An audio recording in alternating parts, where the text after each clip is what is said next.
ಆತ್ಮೀಯ ಕರ್ನಾಟಕದ ಕರುನಾಡಿನ ಎಲ್ಲ ಸ್ವಾಭಿಮಾನಿ ಕಣ್ಮನೆಗಳಿಗೆ ಯುವರ್ ಡ್ರೀಮ್ ಗೈಡ್ ಯೂಟ್ಯೂಬ್ ಚಾನಲ್ಗೆ ಎಲ್ಲರಿಗೂ ಸ್ವಾಗತ. ಆತ್ಮೀಯ ಸ್ಪರ್ಧಾರ್ಥಿಗಳೇ, ತಮಗೆಲ್ಲರಿಗೂ ಗೊತ್ತಿರುವ ಹಾಗೆ ಎಕನಾಮಿ ಬಾಬಾ ಎನ್ನುವ ವಿಶೇಷ ಭಾರತದ ಆರ್ಥಿಕತೆಯ ತರಗತಿಗಳನ್ನ your dream guide YouTube channel ಅಲ್ಲಿ ಪ್ರಾರಂಭ ಮಾಡಿದ್ದೇವೆ. ಎಕನಾಮಿ ಯಜ್ಞ 1 ಈಗ ಆಲ್ರೆಡಿ ಮುಗಿದಿದೆ. ಇದು ಎಕನಾಮಿ ಯಜ್ಞ 2ನೇ ಯಜ್ಞ. ಇದು ಯಾರಾದ್ರೂ ಇದೇ ಫಸ್ಟ್ ಕ್ಲಾಸ್ ನೋಡ್ತಾ ಇದ್ರೆ ಇಂದಿನ ತರಗತಿಯನ್ನ ನೋಡ್ಕೊಂಡು ಬನ್ನಿ, ಅವಾಗ ಈ ಒಂದು ಕಾನ್ಸೆಪ್ಟ್ ಅರ್ಥ ಆಗುತ್ತೆ ಅಂತ ಹೇಳ್ತಾ ಮತ್ತೆ ಕಿತ್ತಡ ಶುರು ಮಾಡೋಣ. ಆತ್ಮೀಯರೇ, ತಮಗೆಲ್ಲರಿಗೂ ಗೊತ್ತಿರೋ ಹಾಗೆ ಒಂದು ಕತೆ ಹೇಳೋದರ ಮೂಲಕ ಈ ಒಂದು ಎಕನಾಮಿ ಸೆಷನ್ ಅನ್ನ ಪ್ರಾರಂಭ ಮಾಡೋಣ. ಇಲ್ಲಿ ಒಬ್ಬ ಹುಡುಗ ಇರ್ತಾನೆ. ಆ ಹುಡುಗಗೆ ಒಂದು ಹುಡುಗಿ ಕಂಡ್ರೆ ಇರಿಟೇಟಿಂಗ್ ಅಂದ್ರೆ ಇರಿಟೇಟಿಂಗ್ ಆಗ್ತಾನೆ ಇರಲ್ಲ ಆ ಹುಡುಗಿ ಕಂಡ್ರೆ.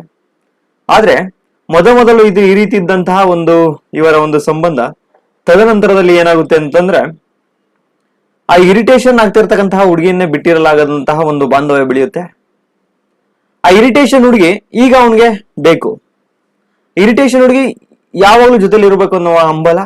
ಆ ರೀತಿ ಎಷ್ಟೋ ಆಸ್ಪಿರೆಂಟ್ಗಳಿಗೆ, ಎಷ್ಟೋ ಸ್ಪರ್ಧಾರ್ಥಿಗಳಿಗೆ ಎಕನಾಮಿಕ್ ಅಂದ್ರೆ ಇರಿಟೇಷನ್, ಎಕನಾಮಿ ಸಬ್ಜೆಕ್ಟ್ ಅಂದ್ರೆ ಇರಿಟೇಟಿಂಗ್ ಆಗಿರೋದು ನಿಮಗೆ. ಅದೇ ಒಂದು ಸಬ್ಜೆಕ್ಟ್ ಅನ್ನ ನೀವು ಲವ್ ಮಾಡೋಕ್ಕೆ ಸ್ಟಾರ್ಟ್ ಮಾಡಿದ್ರೆ ಹೇಗಿರುತ್ತೆ ಅಲ್ವಾ? ಆ ಒಂದು ಭರವಸೆಯನ್ನು ನಾನು ಕೊಡ್ತಾ ಎಕನಾಮಿ ಈ ಒಂದು ಸೆಷನ್ ಆಗಿರ್ಬೋದು, ಇಂದಿನ ಸೆಷನ್ ಆಗಿರ್ಬೋದು, ನಮ್ಮ 7ರಿಂದ 8 ಸೆಷನ್ಗಳಲ್ಲಿ ಭಾರತದ ಎಕನಾಮಿಯನ್ನ ಕಂಪ್ಲೀಟ್ ಮಾಡ್ತೀವಿ. ಅಷ್ಟು ಸೆಷನ್ ಅನ್ನ ಮುಗಿದ ನಂತರ ತಾವು ಎಕನಾಮಿಯನ್ನ ಲವ್ ಮಾಡೇ ಮಾಡ್ತೀರಾ. ಲವ್ ಮಾಡದೇ ಇರೋದಕ್ಕೆ ಯಾವುದೇ ಕಾರಣಗಳು ಇರಲ್ಲ ಅಂತ ಹೇಳ್ತಾ ಇಂದಿನ ತರಗತಿಯಲ್ಲಿ ಗ್ರಾಸ್ ಡೊಮೆಸ್ಟಿಕ್ ಪ್ರಾಡಕ್ಟ್ ಅನ್ನ ನೋಡ್ತಾ ಹೋಗೋಣ. GDP ಅಥವಾ ಒಟ್ಟು ದೇಶೀಯ ಉತ್ಪನ್ನ. ಬೆಳಗ್ಗೆದ್ರೆ ಸಾಕು ನೀವು ನ್ಯೂಸ್ ಪೇಪರ್ ನೋಡಿರ್ಬೋದು, ಈ ತ್ರೈಮಾಸಿಕದ GDP ಇಷ್ಟಿದೆ, ಹಿಂದಿನ ತ್ರೈಮಾಸಿಕದ GDP ಗಿಂತ ಈ ತ್ರೈಮಾಸಿಕದ GDP ಜಾಸ್ತಿ ಇದೆ. ಈ ತರ ಒಂದಿಲ್ಲ ಒಂದು ದಿನ ನ್ಯೂಸ್ ಪೇಪರ್ ಅಲ್ಲಿ ಬರ್ತಾನೆ ಇರ್ತದೆ. ಪ್ರತಿ ದಿನವೂ ಕೂಡ GDP ದೇ ಚರ್ಚೆ. ಈಗ ಎಲೆಕ್ಷನ್ ಇರೋದ್ರಿಂದ ಈಗಲೂ ಕೂಡ ಪ್ರತಿ ದಿನವೂ ಕೂಡ GDP. ಆದ್ರೆ GDP ಅಂದ್ರೆ ಏನು? GDP ಅಂದ್ರೆ ಏನು ಅಂತಂದ್ರೆ, GDP ಅಂದ್ರೆ ಬೇರೆ ಏನು ಅಲ್ಲ, ಒಂದು ರಾಷ್ಟ್ರದ ಗಡಿಯೊಳಗೆ ಉತ್ಪಾದಿಸಲಾಗುವ ಒಟ್ಟು ಅಂತಿಮ ಸರಕು ಮತ್ತೆ ಸೇವೆಗಳ ಒಟ್ಟು ಮೌಲ್ಯವನ್ನ GDP ಅಂತ ಹೇಳಿ ಕರಿತೀವಿ. ಅಂದ್ರೆ ಈಗ ಫಾರ್ ಎಕ್ಸಾಂಪಲ್ ಈ ಇಂಡಿಯಾದೊಳಗೆ ಏನೆಲ್ಲ ಒಂದು ಉತ್ಪಾದನೆ ಮಾಡ್ತೀವಲ್ಲ, ಸರಕು ಮತ್ತೆ ಸೇವೆಗಳು ಎಲ್ಲ ಒಟ್ಟು ಮೌಲ್ಯವನ್ನ, ಒಟ್ಟು ಮೊತ್ತವನ್ನ GDP ಅಂತ ಹೇಳಿ ಕರಿತಾ ಹೋಗ್ತೀವಿ. ಈಗ ಫಾರ್ ಎಕ್ಸಾಂಪಲ್ ಜಸ್ಟ್ ಈಗ ನಾವು ಬೆಂಗಳೂರಿನ ವಿಜಯನಗರವನ್ನ ತಗೋಣ. ಇದು ವಿಜಯನಗರ. ಈ ವಿಜಯನಗರದಲ್ಲಿ ಕೇವಲ 2 ಅಂಗಡಿ ಇದಾವೆ ಅಂತ ಅನ್ಕೋಣ. ವಿಜಯನಗರ ಒಂದು ಕೋಚಿಂಗ್ ಸೆಂಟರ್ ಇದೆ, ABC ಕೋಚಿಂಗ್ ಸೆಂಟರ್ ಅಂತ ಹೇಳಿ. ಇದು ಇನ್ನ ಒಂದು ಎಗ್ ರೈಸ್ ಅಂಗಡಿ ಇದೆ. ಇದು your dream guide egg rice ಅಂಗಡಿ. ಈ ABC ಕೋಚಿಂಗ್ ಸೆಂಟರ್ಗೆ ಪ್ರತಿ ವರ್ಷಕ್ಕೆ ಒಂದು 100 ರೂಪಾಯಿ ವ್ಯಾಪಾರ ಆಗುತ್ತೆ ಅನ್ಕೋಣ. Your dream guide egg rice ಅಂಗಡಿಗೆ ಪ್ರತಿ ವರ್ಷದಲ್ಲಿ ಒಂದು 10 ರೂಪಾಯಿ ವ್ಯಾಪಾರ ಆಗುತ್ತೆ ಅನ್ಕೋಣ. ವಿಜಯನಗರದಲ್ಲಿ 2 ಅಂಗಡಿ ಇರೋದು ಅನ್ಕೊಂಡಿದೀವಿ. ಈಗ ವಿಜಯನಗರದ GDP ಯನ್ನ ನೋಡ್ತಾ ಹೋದ್ರೆ 100 ರೂಪಾಯಿ ABC ಕೋಚಿಂಗ್ ಸೆಂಟರ್ ಇಂದ, 10 ರೂಪಾಯಿ your dream guide egg rice ಇಂದ, ಟೋಟಲ್ 110 ರೂಪಾಯಿ ವಿಜಯನಗರದ GDP. ಇಲ್ಲಿ ನೀವು ಇನ್ನೊಂದು ಗಮನಿಸಿ, ಈ your dream guide egg rice ಅಂಗಡಿ ಇದೆಯಲ್ಲ, ಈ ಎಗ್ ರೈಸ್ ಅನ್ನ ಸ್ಟಾರ್ಟ್ ಮಾಡಿರ್ತಕ್ಕಂಥವ್ರು ತುಮಕೂರವರು ಅನ್ಕೋಣ. ತುಮಕೂರಿಂದ ಬಂದು ಈ ವಿಜಯನಗರದಲ್ಲಿ ಎಗ್ ರೈಸ್ ಅಂಗಡಿ ಹಾಕಿದ್ದಾರೆ. ಅವ್ರು ಎಲ್ಲಿಂದನಾದ್ರೂ ಬಂದಿರ್ಲಿ, ಏನಾದ್ರೂ ಮಾಡ್ಲಿ, ನಮಗೆ ಇಲ್ಲಿ ಬೇಕಾಗಿರೋದೇನು ಅಂತಂದ್ರೆ ವಿಜಯನಗರದ ಒಳಗಡೆ, ಈ ವಿಜಯನಗರ ಏನಿದೆಯಲ್ಲ, ಈ ವಿಜಯನಗರದ ಗಡಿ ಒಳಗಡೆ ಏನೆಲ್ಲ ಸರಕು ಮತ್ತೆ ಸೇವೆಗಳು ಉತ್ಪಾದನೆ ಆಗಿರ್ತಾವಲ್ಲ, ಅದರ ಒಟ್ಟು ಮೌಲ್ಯವನ್ನ ನಾವು ವಿಜಯನಗರದ GDP ಅಂತ ಹೇಳಿ ಕರಿತಾ ಹೋಗ್ತೀವಿ. ಈಗ ನೀವು ಹಾಗೆ ನೋಡ್ತಾ ಹೋದ್ರೆ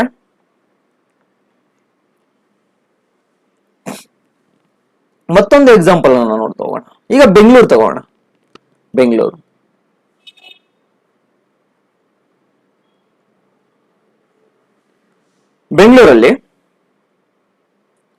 ಬೆಂಗಳೂರಿನ ಗಡಿಯೊಳಗೆ ಏನೆಲ್ಲ ಸರಕು ಮತ್ತೆ ಸೇವೆಗಳನ್ನ ಉತ್ಪಾದಿಸುತ್ತಾರೋ ಆ ಸರಕು ಸೇವೆಗಳ ಅಂತಿಮ ಮೌಲ್ಯವನ್ನ ಬೆಂಗಳೂರಿನ GDP ಅಂತ ಹೇಳಿ ಕರಿತೀವಿ.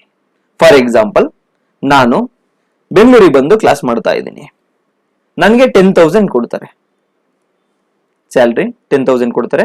ಎಲ್ಲಿ? ಬೆಂಗಳೂರಿಗೆ ಬಂದು ಕ್ಲಾಸ್ ಮಾಡ್ತಾ ಇದ್ದೀನಿ. ನಾನು ಎಲ್ಲಿಂದ ಬಂದಿದ್ದೀನಿ ಅಂದ್ರೆ, ನಾನು ಬಂದಿರೋದು ಶಿರಾಯಿಂದ ಬಂದಿರ್ತೀನಿ. ಬಟ್ ಕ್ಲಾಸ್ ಮಾಡ್ತಿರೋದಲ್ಲಿ ಬೆಂಗಳೂರಲ್ಲಿ. ಇನ್ಕಮ್ ಎಲ್ಲಿ ಜನರೇಟ್ ಆಯ್ತು, ಇನ್ಕಮ್ ಎಲ್ಲಿ ಅರ್ನ್ ಆಯ್ತು ಅಂದ್ರೆ ಬೆಂಗಳೂರಲ್ಲಿ ಇನ್ಕಮ್ ಜನರೇಟ್ ಆಗಿದ್ದು, ಬೆಂಗಳೂರಲ್ಲಿ ನಾನು ಕ್ಲಾಸ್ ಮಾಡಿದ್ದು. ಸೊ 10,000 ಏನಿದೆಯಲ್ಲ, ಇದು ಬೆಂಗಳೂರಿನ GDP ಸೇರ್ಕೊಳ್ಳುತ್ತೆ, Sira GDP ಸೇರ್ಕೊಳ್ಳಲ್ಲ.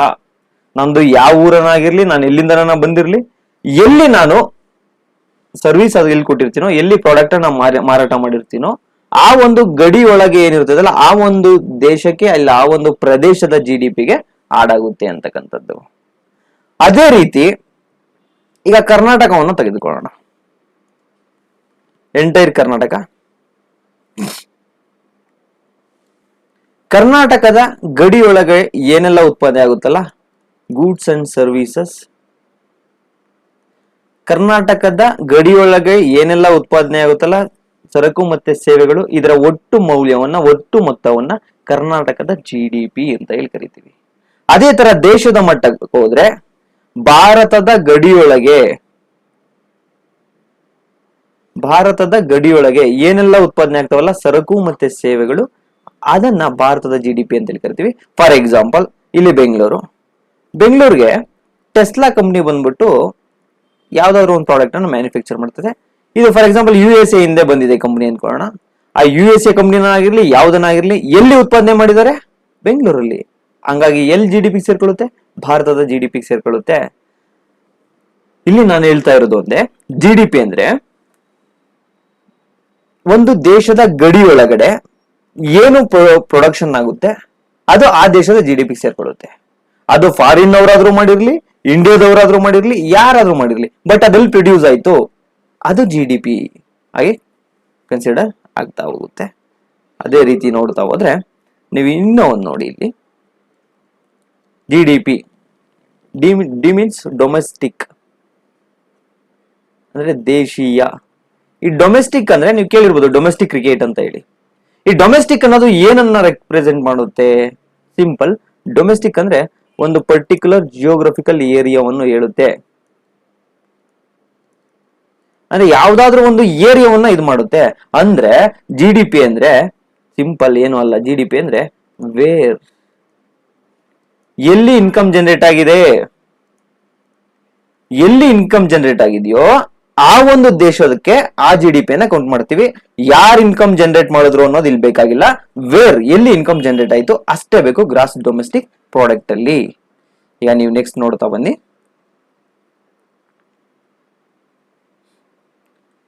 Gross domestic product. ನಿಮ್ಗೆ ಇವರು ಗೊತ್ತಿರ್ಬೋದು, ಎಲ್.ಎಸ್. ಪೆರ್ರಿ ಅಂತ ಹೇಳ್ಬಿಟ್ಟು. ಇವರು ಆಸ್ಟ್ರೇಲಿಯಾದ ಆಟಗಾರ್ತಿ. ವುಮೆನ್ IPL ನೋಡಿರ್ತಕ್ಕಂತಹ ಎಲ್ಲರಿಗೂ, ಬಹುತೇಕ ಎಲ್ಲರಿಗೂ ಗೊತ್ತಿರ್ತಕ್ಕಂಥದ್ದು ಇವರ ಹೆಸರು ಏನು, ಎಲ್.ಎಸ್. ಪೆರ್ರಿ ಅಂತ ಹೇಳಿ. ಯಾಕೆ ಅಂದ್ರೆ ಎಲ್.ಎಸ್. ಪೆರ್ರಿ ಅವರು ಈ ಒಂದು ವುಮೆನ್ IPL ಟೂರ್ನಿಯಲ್ಲಿ 347 ಅತ್ಯಧಿಕ, ಇದು ಅತಿ ಹೆಚ್ಚು ರನ್ ಗಳಿಸಿರ್ತಕ್ಕಂಥವ್ರು ಎಲ್.ಎಸ್. ಪೆರ್ರಿ ಈ ಒಂದು ವುಮೆನ್ IPL ಅಲ್ಲಿ. ಇವರಿಗೆ ಆರೆಂಜ್ ಕ್ಯಾಪ್ ಅನ್ನ ಕೊಟ್ಟಿದ್ದಾರೆ. ಆರೆಂಜ್ ಕ್ಯಾಪ್ ನ ಜೊತೆಗೆ 5 lakh ಕ್ಯಾಶ್ ಪ್ರೈಸ್ ಅನ್ನ ಕೊಟ್ಟಿದ್ದಾರೆ. 5 lakh ಯಾರಿಗೆ? ಎಲ್.ಎಸ್. ಪೆರ್ರಿಗೆ. ಇವರೆಲ್ಲ ಆಡಿದ್ದು ಬೆಂಗಳೂರಲ್ಲಿ ಆಡಿದ್ದು. ಬಟ್ ಇವರು ಯಾವ ದೇಶದವರು? ಆಸ್ಟ್ರೇಲಿಯಾದವರು. ಎಲ್.ಎಸ್. ಪೆರ್ರಿ ಅವರು ಆಸ್ಟ್ರೇಲಿಯಾದವರು. 5 ಲಕ್ಷ ತಗೊಂಡು ಆಸ್ಟ್ರೇಲಿಯಾಗೆ ಹೋಗ್ತಾರೆ. ಈಗ ನೀವ್ ಹೇಳಿ, ನಿಮ್ಗೆ GDP ಅಂದ್ರೆ ಈಗಾಗ್ಲೇ ನಾನು ಹೇಳಿದ್ದೀನಿ, ಈ ಎಲ್.ಎಸ್. ಪೆರ್ರಿ ಅವರ 5 ಲಕ್ಷ ಯಾವ ದೇಶದ GDPಗೆ ಬರುತ್ತೆ? ನಾಳೆ ಎಕ್ಸಾಮ್ ಅಲ್ಲಿ GDP ಅಂದ್ರೆ ಏನು ಅಂತೇಳಿ ಯಾವುದೇ ಕಾರಣಕ್ಕೂ ಕೇಳಲ್ಲ. ಇದೇ ರೀತಿಯ ಪ್ರಶ್ನೆಗಳನ್ನ ಕೇಳ್ತಕ್ಕಂಥದ್ದು. ನಿಮಗೆ ಕ್ಲಾರಿಟಿ ಇದ್ದಾಗ ಮಾತ್ರ ಇಂತಹ ಪ್ರಶ್ನೆಗಳನ್ನು ಉತ್ತರಿಸಕ್ಕೆ ಸಾಧ್ಯ. ನಿಮ್ಗೆ ಈಗ ಆಲ್ರೆಡಿ ನಾನು ಹೇಳಿದ್ದೀನಿ ಏನಂದ್ರೆ, GDP ಅಂದ್ರೆ ಡೊಮೆಸ್ಟಿಕ್, ಎಲ್ಲಿ ಇನ್ಕಮ್ ಜನರೇಟ್ ಆಗಿದ್ದು. ಎಲ್.ಎಸ್. ಪೆರ್ರಿ ಆಡಿದ್ದಲ್ಲಿ ಬೆಂಗಳೂರಲ್ಲಿ, ಮ್ಯಾನ್ ಆಫ್ ದಿ ಮ್ಯಾಚ್ ಕೊಟ್ಟಿದ್ದಲ್ಲಿ ಬೆಂಗಳೂರಲ್ಲಿ, ಇಂಡಿಯಾದಲ್ಲಿ. ಹಂಗಾಗಿ ಇದು ಆಸ್ಟ್ರೇಲಿಯಾ GDP ಸೇರಲ್ಲ. ಎಲ್.ಎಸ್. ಪೆರ್ರಿ ಅವರ ಈ 5 ಲಕ್ಷ ಇಂಡಿಯಾ GDP ಸೇರುತ್ತೆ. ನೆಕ್ಸ್ಟ್ ಹಂಗೆ ನೋಡ್ತಾ ಬಂದ್ರೆ, ಇವರು ತಮಗೆಲ್ಲರಿಗೂ ಗೊತ್ತಿದೆ, ಭಾರತವನ್ನ ಪ್ರತಿನಿಧಿಸಿ RCB ತಂಡದಲ್ಲೂ ಕೂಡ ಆಡಿದಂತಹ ಶ್ರೇಯಾಂಕ ಪಾಟೀಲ್ ಅಂತ ಹೇಳಿ ಇವರು ಕೆರೆಬಿಯನ್ ಪ್ರೀಮಿಯರ್ ಲೀಗ್ ಆಡ್ತಾರೆ. CPL. ಇದು ಎಲ್ಲಿ ನಡೆಯುತ್ತೆ ಅಂದ್ರೆ ಗುಯಾನ ಇರ್ತಕ್ಕಂಥದ್ದು ಸೌತ್ ಅಮೆರಿಕದ ಒಂದು ಕಂಟ್ರಿ, ಅದು ಸೌತ್ ಅಮೆರಿಕದಲ್ಲಿ ಇರ್ತಕ್ಕಂತಹದ್ದು. ಅಲ್ಲಿ CPL ಒಂದು ಲೀಗ್ ಅಲ್ಲಿ ಈ ಶ್ರೇಯಾಂಕ ಪಾಟೀಲ್ ಏನಿದ್ದಾರೆ ಹೈಯೆಸ್ಟ್ ಲೀಡಿಂಗ್ ವಿಕೆಟ್ ಟೇಕರ್ ಆಗ್ತಾರೆ. ಹೈಯೆಸ್ಟ್ ವಿಕೆಟ್ ಅನ್ನ ಪಡ್ಕೋತಾರೆ ಯಾರು? ಶ್ರೇಯಾಂಕ ಪಾಟೀಲ್. ಎಲ್ಲಿ ಮ್ಯಾಚ್ ನಡೆದಿದ್ದು ಅಂದ್ರೆ ಗುಯಾನಾದಲ್ಲಿ. ಗುಯಾನ ಎಲ್ಲಿದೆ? ಸೌತ್ ಅಮೆರಿಕದಲ್ಲಿ. ಈ ಶ್ರೇಯಾಂಕ ಪಾಟೀಲ್ಗೆ 2 ಲಕ್ಷ ಕ್ಯಾಶ್ ಪ್ರೈಸ್ ಕೊಡ್ತಾರೆ. ಈಗ ನೀವ್ ಹೇಳಿ, ಶ್ರೇಯಾಂಕ ಪಾಟೀಲ್ಗೆ 2 ಲಕ್ಷ ಕೊಟ್ರಲ್ಲ, ಶ್ರೇಯಾಂಕ ಪಾಟೀಲ್ ಕರ್ನಾಟಕದವರು, ಇಂಡಿಯಾದವರು. ಆ 2 ಲಕ್ಷವನ್ನ ಇಂಡಿಯಾಗೆ ತಗೊಂಡ್ಬರ್ತಾರೆ. ಇವ್ರು ಅರ್ನು ಮಾಡಿದ್ದು ಯಾವ ಒಂದು ದೇಶದ GDPಗೆ ಆಡ್ ಆಗುತ್ತೆ? ಇಲ್ಲಿ ಕೂಡ ನೀವು ಯೋಚನೆ ಮಾಡಿ. ಶ್ರೇಯಾಂಕ ಪಾಟೀಲ್ ಇನ್ಕಮ್ ಎಲ್ಲಿ ಜನರೇಟ್ ಮಾಡಿದ್ರು? ಜನರೇಟ್ ಆಗಿದ್ದು ಸೌತ್ ಅಮೆರಿಕದಲ್ಲಿ. ಅವರೆಲ್ಲ ಆಟ ಆಡಿದ್ದು ಸೌತ್ ಅಮೆರಿಕದಲ್ಲಿ. ಅವ್ರಿಗೆ ಪ್ರೈಸ್ ಕೊಟ್ಟಿದ್ದೆಲ್ಲೂ ಸೌತ್ ಅಮೆರಿಕದಲ್ಲಿ. ಗ್ರಾಸ್ ಡೊಮೆಸ್ಟಿಕ್ ಪ್ರಾಡಕ್ಟ್ ಅಂದ್ರೆ ಒಂದು ರಾಷ್ಟ್ರದ ಗಡಿಯೊಳಗೆ ಏನೆಲ್ಲ ಸರಕು ಮತ್ತು ಸೇವೆಗಳು ಉತ್ಪಾದನೆ ಆಗ್ತಾವ ಅವುಗಳ ಒಟ್ಟು ಮೌಲ್ಯ. ಹಂಗಾಗಿ ಶ್ರೇಯಾಂಕ ಪಾಟೀಲ್ ಎಲ್ಲಿಗಪ್ಪ GDP ಆಡ್ ಆಗುತ್ತೆ ಅಂದ್ರೆ, ಅವ್ರು ಇಂಡಿಯಾಗೆ ಅಮೌಂಟ್ ತಗೊಂಡ್ಬರ್ಬೋದು, ಬಟ್ ಇನ್ಕಮ್ ಜನರೇಟ್ ಆಗಿದ್ದು ಸೌತ್ ಅಮೆರಿಕದಲ್ಲಿ. ಹಂಗಾಗಿ ಶ್ರೇಯಾಂಕ ಪಾಟೀಲ್ ಅವರ ಈ ಒಂದು 2 ಲಕ್ಷ ಏನಿದೆಯಲ್ಲ, ಅದು ಸೌತ್ ಅಮೆರಿಕದ GDPಗೆ ಆಡ್ ಆಗ್ತಕ್ಕಂಥದ್ದು. ಅಷ್ಟೇ ಅಲ್ಲ, ನಿಮ್ಗೆ ಈಗ ನಾನು ಇಷ್ಟೊತ್ತು ಏನ್ ನಾನೇ ಮಾತಾಡ್ಕೊಂಡೆ ಅಂತ ಅಂದ್ರೆ, ಸಿಂಪಲ್. GDP ಅಂದ್ರೆ ಒಂದು ರಾಷ್ಟ್ರದ ಗಡಿಯೊಳಗೆ ಏನೆಲ್ಲ ಉತ್ಪಾದನೆ ಆಗ್ತಾವಲ್ಲ, ಸರಕು ಮತ್ತು ಸೇವೆಗಳ ಒಟ್ಟು ಮೌಲ್ಯ, ಗೂಡ್ಸ್ ಅಂಡ್ ಸರ್ವಿಸಸ್ ಏನ್ ಪ್ರೊಡ್ಯೂಸ್ ಆಗುತ್ತಲ್ಲ ಒಂದು ರಾಷ್ಟ್ರದ ಬೌಂಡ್ರಿ ಒಳಗಡೆ, ಅದನ್ನ ಒಟ್ಟು ದೇಶೀಯ ಉತ್ಪನ್ನ ಅಥವಾ GDP ಅಂತ ಹೇಳಿ ನಾವು ಕರೀತಾ ಹೋಗ್ತೀವಿ. ನೋಡಿ, the total final value of goods and services produced within the domestic territory of the country in a specific time period is called GDP. GDP ಅಂದ್ರೆ ಸಿಂಪಲ್, ಒಂದು ಕಂಟ್ರಿಯ ಡೊಮೆಸ್ಟಿಕ್ ಆ ಟೆರಿಟರಿ ಒಳಗಡೆ ಏನೆಲ್ಲ ಉತ್ಪಾದನೆ ಆಗ್ತಾವಲ್ಲ, final value of goods. Final goods ಅಲ್ಲಿ intermediary goods ತಗೊಳ್ಳೋಗಿಲ್ಲ. ನಿಮ್ಗೆ ಇಲ್ಲಿ ಇಂಟರ್ಮೀಡಿಯರಿ ಗೂಡ್ಸ್ ಅಂದ್ರೆ ಏನು, ಫೈನಲ್ ಗೂಡ್ಸ್ ಅಂದ್ರೆ ಏನು, ಇಂದಿನ ತರಗತಿಯಲ್ಲಿ ಮಾಡಿದೀವಿ. ಆ ಕ್ಲಾಸ್ ಅನ್ನ ನೋಡ್ಕೊಂಡು ಇಲ್ಲಿಗೆ ಬನ್ನಿ. ಅಂದ್ರೆ ಒಂದು ನಿರ್ದಿಷ್ಟ ಅವಧಿಯಲ್ಲಿ ದೇಶದ ದೇಶೀಯ ಪ್ರದೇಶದ ಒಳಗಡೆ ಉತ್ಪಾದನೆ ಆಗ್ತಕ್ಕಂತಹ ಸರಕು ಮತ್ತು ಸೇವೆಗಳ ಒಟ್ಟಾರೆ ಮೌಲ್ಯವನ್ನು ನಾವು GDP ಅಂತ ಹೇಳಿ ಕರಿತೀವಿ. ಇಲ್ಲಿ ನಿಮ್ಗೆ ಇಂಪಾರ್ಟೆಂಟ್ ಏನು ಅಂದ್ರೆ, ಫೈನಲ್ ಗೂಡ್ಸ್ ಅನ್ನ ಕನ್ಸಿಡರ್ ಮಾಡ್ತೀವಿ ಅಂತಕ್ಕಂಥದ್ದು ಇಂಪಾರ್ಟೆಂಟ್. ಮತ್ತೆ ಒಂದು ಜಿಯೋಗ್ರಫಿಕಲ್ ಏರಿಯಾ ಒಳಗಡೆ ಪ್ರೊಡ್ಯೂಸ್ ಆಗಿರ್ಬೇಕು ಅದು.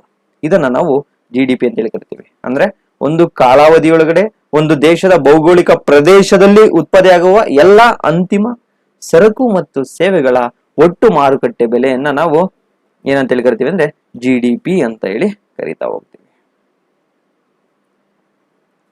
ಈಗ ನೀವ್ ಹೇಳಿ,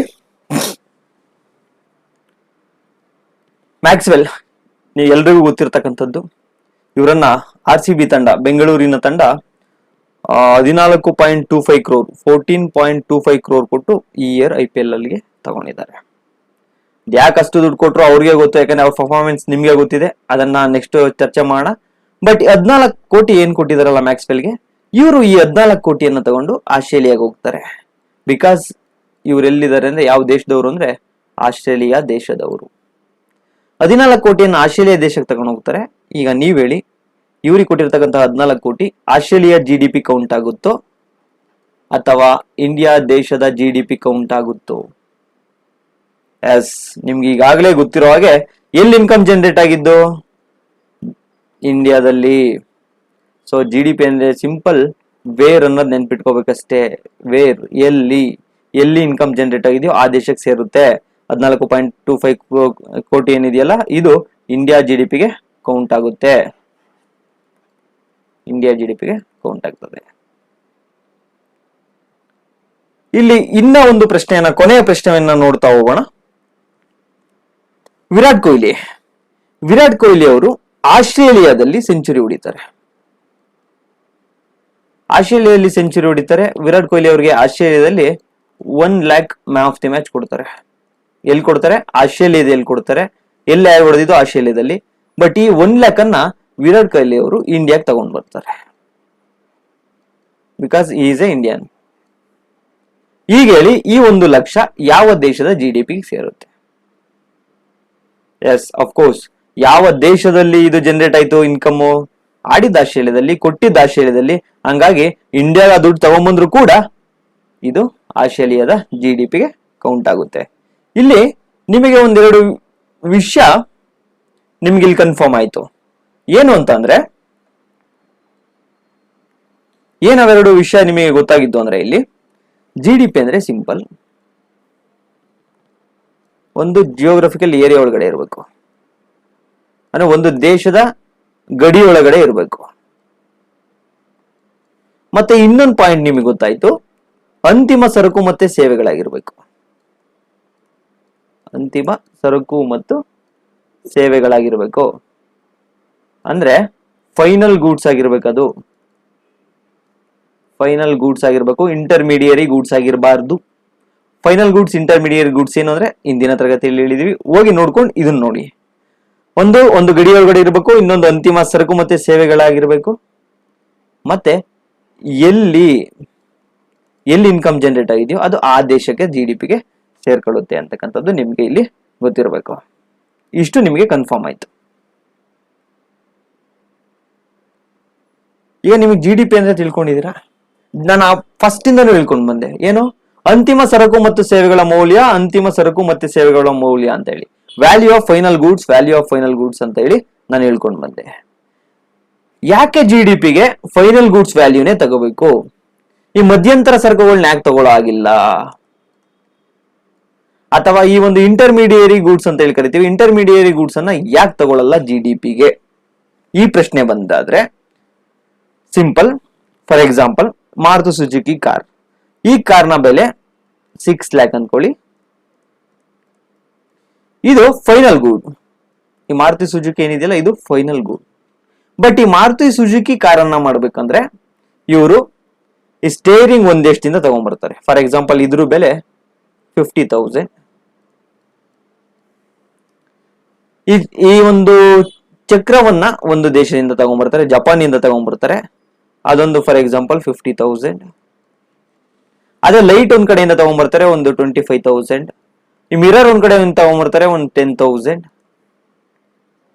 ಇವೆಲ್ಲ ಇಂಟರ್ಮೀಡಿಯರಿ ಗೂಡ್ಸ್. ಅಂದ್ರೆ ಮಾರುತಿ ಸುಜುಕಿ ಅನ್ನೋ ಒಂದು ಫೈನಲ್ ಗೂಡ್ಸ್ ಅನ್ನು ತಯಾರು ಮಾಡ್ಲಿಕ್ಕೆ ಏನೆಲ್ಲ ಬಳಸಿರ್ತಾರಲ್ಲ, ಈ ಬಳಸಿರೋವನ್ನ ನಾವು ಮಧ್ಯಂತರ ಸರಕುಗಳು ಅಂತ ಹೇಳಿ ಕರಿತೀವಿ. ಇಲ್ಲಿ ನಾವು ಫೈನಲ್ ಗೂಡ್ಸ್ ವ್ಯಾಲ್ಯೂನೇ ತಗೋತೀವಿ. GDPಗೆ ಎಷ್ಟು ತಗೋತೀವಿ? 6 lakh ತಗೋತೀವಿ. ಯಾಕೆ ಇಂಟರ್ಮೀಡಿಯರಿ ಗೂಡ್ಸ್ ನ ವ್ಯಾಲ್ಯೂ ತಗೊಳ್ಳಲ್ಲ ಅಂದ್ರೆ, ಈಗ ಫಾರ್ ಎಕ್ಸಾಂಪಲ್ ನೀವು ನೋಡ್ತಾ ಬನ್ನಿ, ಇಲ್ಲಿ ಎಲ್ಲಾ ಒಂದು ಗೂಡ್ಸ್ ನ ಬೆಲೆ, ಈ ಮಧ್ಯಂತರ ಸರಕುಗಳು ಏನಿದೆಯಲ್ಲ, ಈ ಮಧ್ಯಂತರ ಸರಕುಗಳ ಬೆಲೆ ಒಂದು 5 lakh ಆಗಿದೆ. 5 lakh ಪ್ಲಸ್ ಈ ಒಂದು ಫೈನಲ್ ಗೂಡ್ಸ್ ಬೆಲೆ 6 lakh ಆಗಿದೆ. ಟೋಟಲ್ ಅವಾಗ GDPಗೆ 11 lakh ಆಡ್ ಆಗ್ಬಿಡುತ್ತೆ. 11 lakh ಆಡ್ ಆಗೋದ್ರಿಂದ ಹೇಳಿ 11 lakh ಆಡ್ ಆಗಿದೆ ಅಂದ್ರೆ ಅದು GDPನ ಹೆಚ್ಚು ತೋರಿಸ್ದಂಗಾಗುತ್ತೆ. ಸೊ ಇಂಟರ್ಮೀಡಿಯರಿ ಗೂಡ್ಸ್ ನನ್ನ ನಾವು ಏನಾದ್ರೂ ಪರಿಗಣಿಸಿದ್ದೇ ಆದಲ್ಲಿ ಡಬಲ್ ಕೌಂಟಿಂಗ್ ಆಗುತ್ತೆ. ಯಾಕಂದ್ರೆ ಈಗ ಆಲ್ರೆಡಿ ಇವೆಲ್ಲವನ್ನು ಸೇರಿ ನಾವು 6 lakh ಅಂತ ತಗೊಂಡಿದೀವಿ. ಮತ್ತೆ ಈ 6 lakh ಜೊತೆಗೆ ಇಂಟರ್ಮೀಡಿಯರಿ ಗೂಡ್ಸ್ ತಗೊಂಡ್ರೆ ಡಬಲ್ ಕೌಂಟಿಂಗ್ ಆಗುತ್ತೆ. ನಿಮ್ಗೆ ಇಂಟರ್ಮೀಡಿಯರಿ ಗೂಡ್ಸ್ ಅಂದ್ರೆ ನಿಮಗೆ ಗೊತ್ತಿಲ್ಲ ಅಂತಂದ್ರೆ ಅದನ್ನು ಕೂಡ ಇಲ್ಲಿ ಹೇಳೋಣ. ಇಂದಿನ ತರಗತಿಯಲ್ಲಿ ಆಲ್ರೆಡಿ ಹೇಳಿದೀವಿ, ಬಟ್ ಇನ್ನೊಂದ್ ಸರ್ತಿ ಹೇಳೋಣ. ಇಂಟರ್ಮೀಡಿಯರಿ ಗೂಡ್ಸ್ ಅಂದ್ರೆ ಸಿಂಪಲ್. ಈಗ ಫಾರ್ ಎಕ್ಸಾಂಪಲ್ ಗೋಧಿ, ಈ ಗೋಧಿಯನ್ನ ಬಳಸ್ಕೊಂಡು ಬ್ರೆಡ್ ಅನ್ನ ತಯಾರು ಮಾಡ್ತೀವಿ. ಬ್ರೆಡ್ ತಯಾರಾಯ್ತಲ್ಲ, ಇದು ಫೈನಲ್ ಗೂಡ್ ಅಥವಾ ಅಂತಿಮ ಸರಕು ಬ್ರೆಡ್.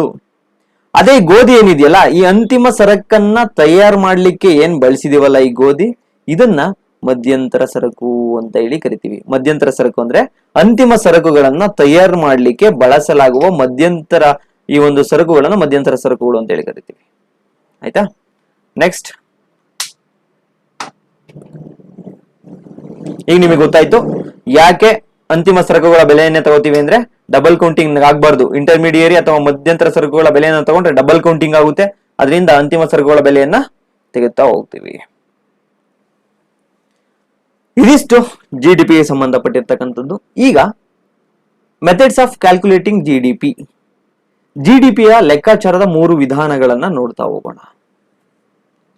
GDPನ ಹೆಂಗೆ ಲೆಕ್ಕ ಮಾಡ್ತೀವಿ, GDPನ ಯಾವ ರೀತಿ ನಾವು ಕ್ಯಾಲ್ಕುಲೇಷನ್ ಮಾಡ್ತೀವಿ ಅಂದ್ರೆ, ನಮ್ಮ ಇಂಡಿಯಾದಲ್ಲಿ ಈಗ 3 ವಿಧಾನಗಳಲ್ಲಿ GDPಯನ್ನ ಲೆಕ್ಕಾಚಾರ ಮಾಡಬಹುದು, ಅಥವಾ 3 ವಿಧಗಳಲ್ಲಿ GDPಯನ್ನ ಕ್ಯಾಲ್ಕುಲೇಷನ್ ಮಾಡಬಹುದು.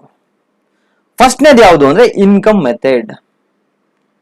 ನಿಮಗೆಲ್ರಿಗೂ ಗೊತ್ತಿದೆ, ಯಾವ್ದಾದ್ರು ಒಂದು ಎಕ್ಸ್ಪೆಂಡಿಚರ್ ಆಗ್ತಾ ಇದೆ ಅಂದ್ರೆ ಒಬ್ರದ್ದು ಎಕ್ಸ್ಪೆಂಡಿಚರ್ ಆಗ್ತಾ ಇದೆ ಅಂದ್ರೆ ಅದು ಇನ್ನೊಬ್ರಿಗೆ ಇನ್ಕಮ್ ಆಗುತ್ತೆ. ನೋಡಿ, once expenditure is another income. For example, ನಾನು ಓದ್ಲಿಕ್ಕೆ ಬಂದಿದ್ದೀನಿ, ಬೆಳಿಗ್ಗೆ ಟಿಫನ್ ಮಾಡಬೇಕು, ಇಡ್ಲಿ ತಿಂತೀನಿ. ಇಡ್ಲಿ ತಿಂದ್ರೆ 30 ರೂಪೀಸ್ ಚಾರ್ಜ್ ಮಾಡ್ತಾರೆ. ಇದು ನನಗೆ ಎಕ್ಸ್ಪೆಂಡಿಚರ್, ಇದು ನನ್ನ ಖರ್ಚು. ನನಗೆ ಖರ್ಚಾದ್ರೆ ಹೋಟೆಲ್ ಓನರ್ಗೆ ಇದೇನಾಗುತ್ತೆ ಹೇಳಿ? ಆದಾಯ, ಇನ್ಕಮ್ ಆಗುತ್ತೆ. ಹೋಟೆಲ್ ಅವನ್ಗೆ ಇದು ಇನ್ಕಮ್ ಆಗುತ್ತೆ, ನನಗೆ ಇದು ಎಕ್ಸ್ಪೆಂಡಿಚರ್ ಆಗುತ್ತೆ. ಈ ಒಂದು ಎಕನಾಮಿಲಿ ಇರ್ತಕ್ಕಂತಹ ಎಲ್ಲವೂ ಇದೇ ತರ. ಒಬ್ರಿಗೆ ಖರ್ಚಾಗ್ತಾ ಇದೆ ಅಂದ್ರೆ ಅದು ಇನ್ನೊಬ್ನಿಗೆ ಆದಾಯ ಆಗಿರ್ತದೆ. ಈ ಒಂದು ಇನ್ಕಮ್ ಮೆಥಡ್ ಅಥವಾ ಆದಾಯದ ವಿಧಾನವನ್ನು ಬಳಸಿಕೊಂಡು ಯಾವ ರೀತಿ GDP ಅನ್ನ ಕ್ಯಾಲ್ಕುಲೇಷನ್ ಮಾಡ್ತಾರೆ ಅಂತ ಹೇಳಿ ನೋಡ್ತಾ ಹೋಗೋಣ.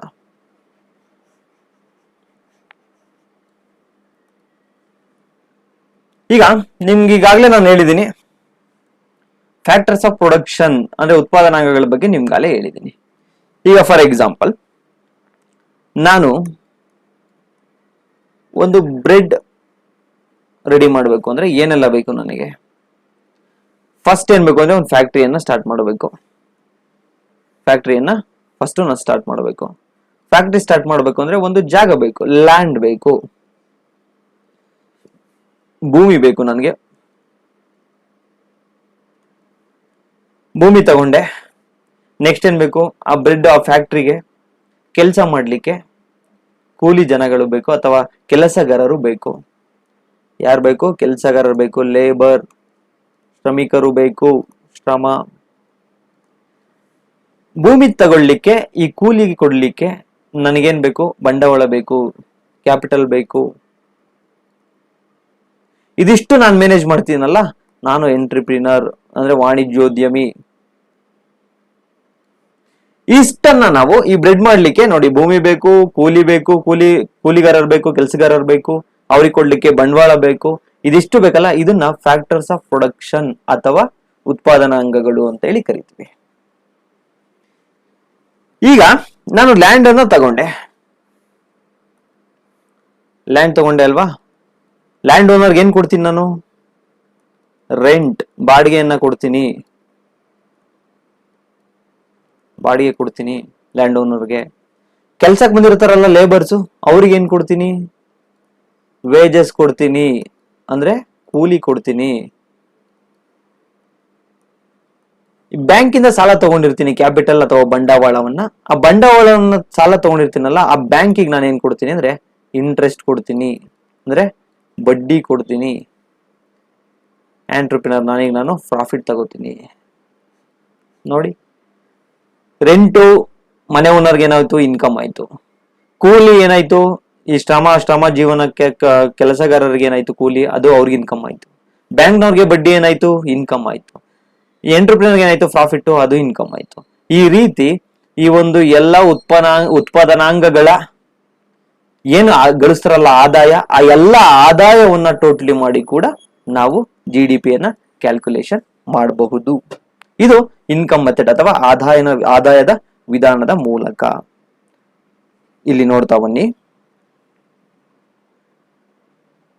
ಇನ್ಕಮ್ ಮೆಥಡ್ ಅಲ್ಲಿ ಯಾವ ರೀತಿ ಕ್ಯಾಲ್ಕುಲೇಷನ್ ಮಾಡ್ತಾರೆ ಅಂತ.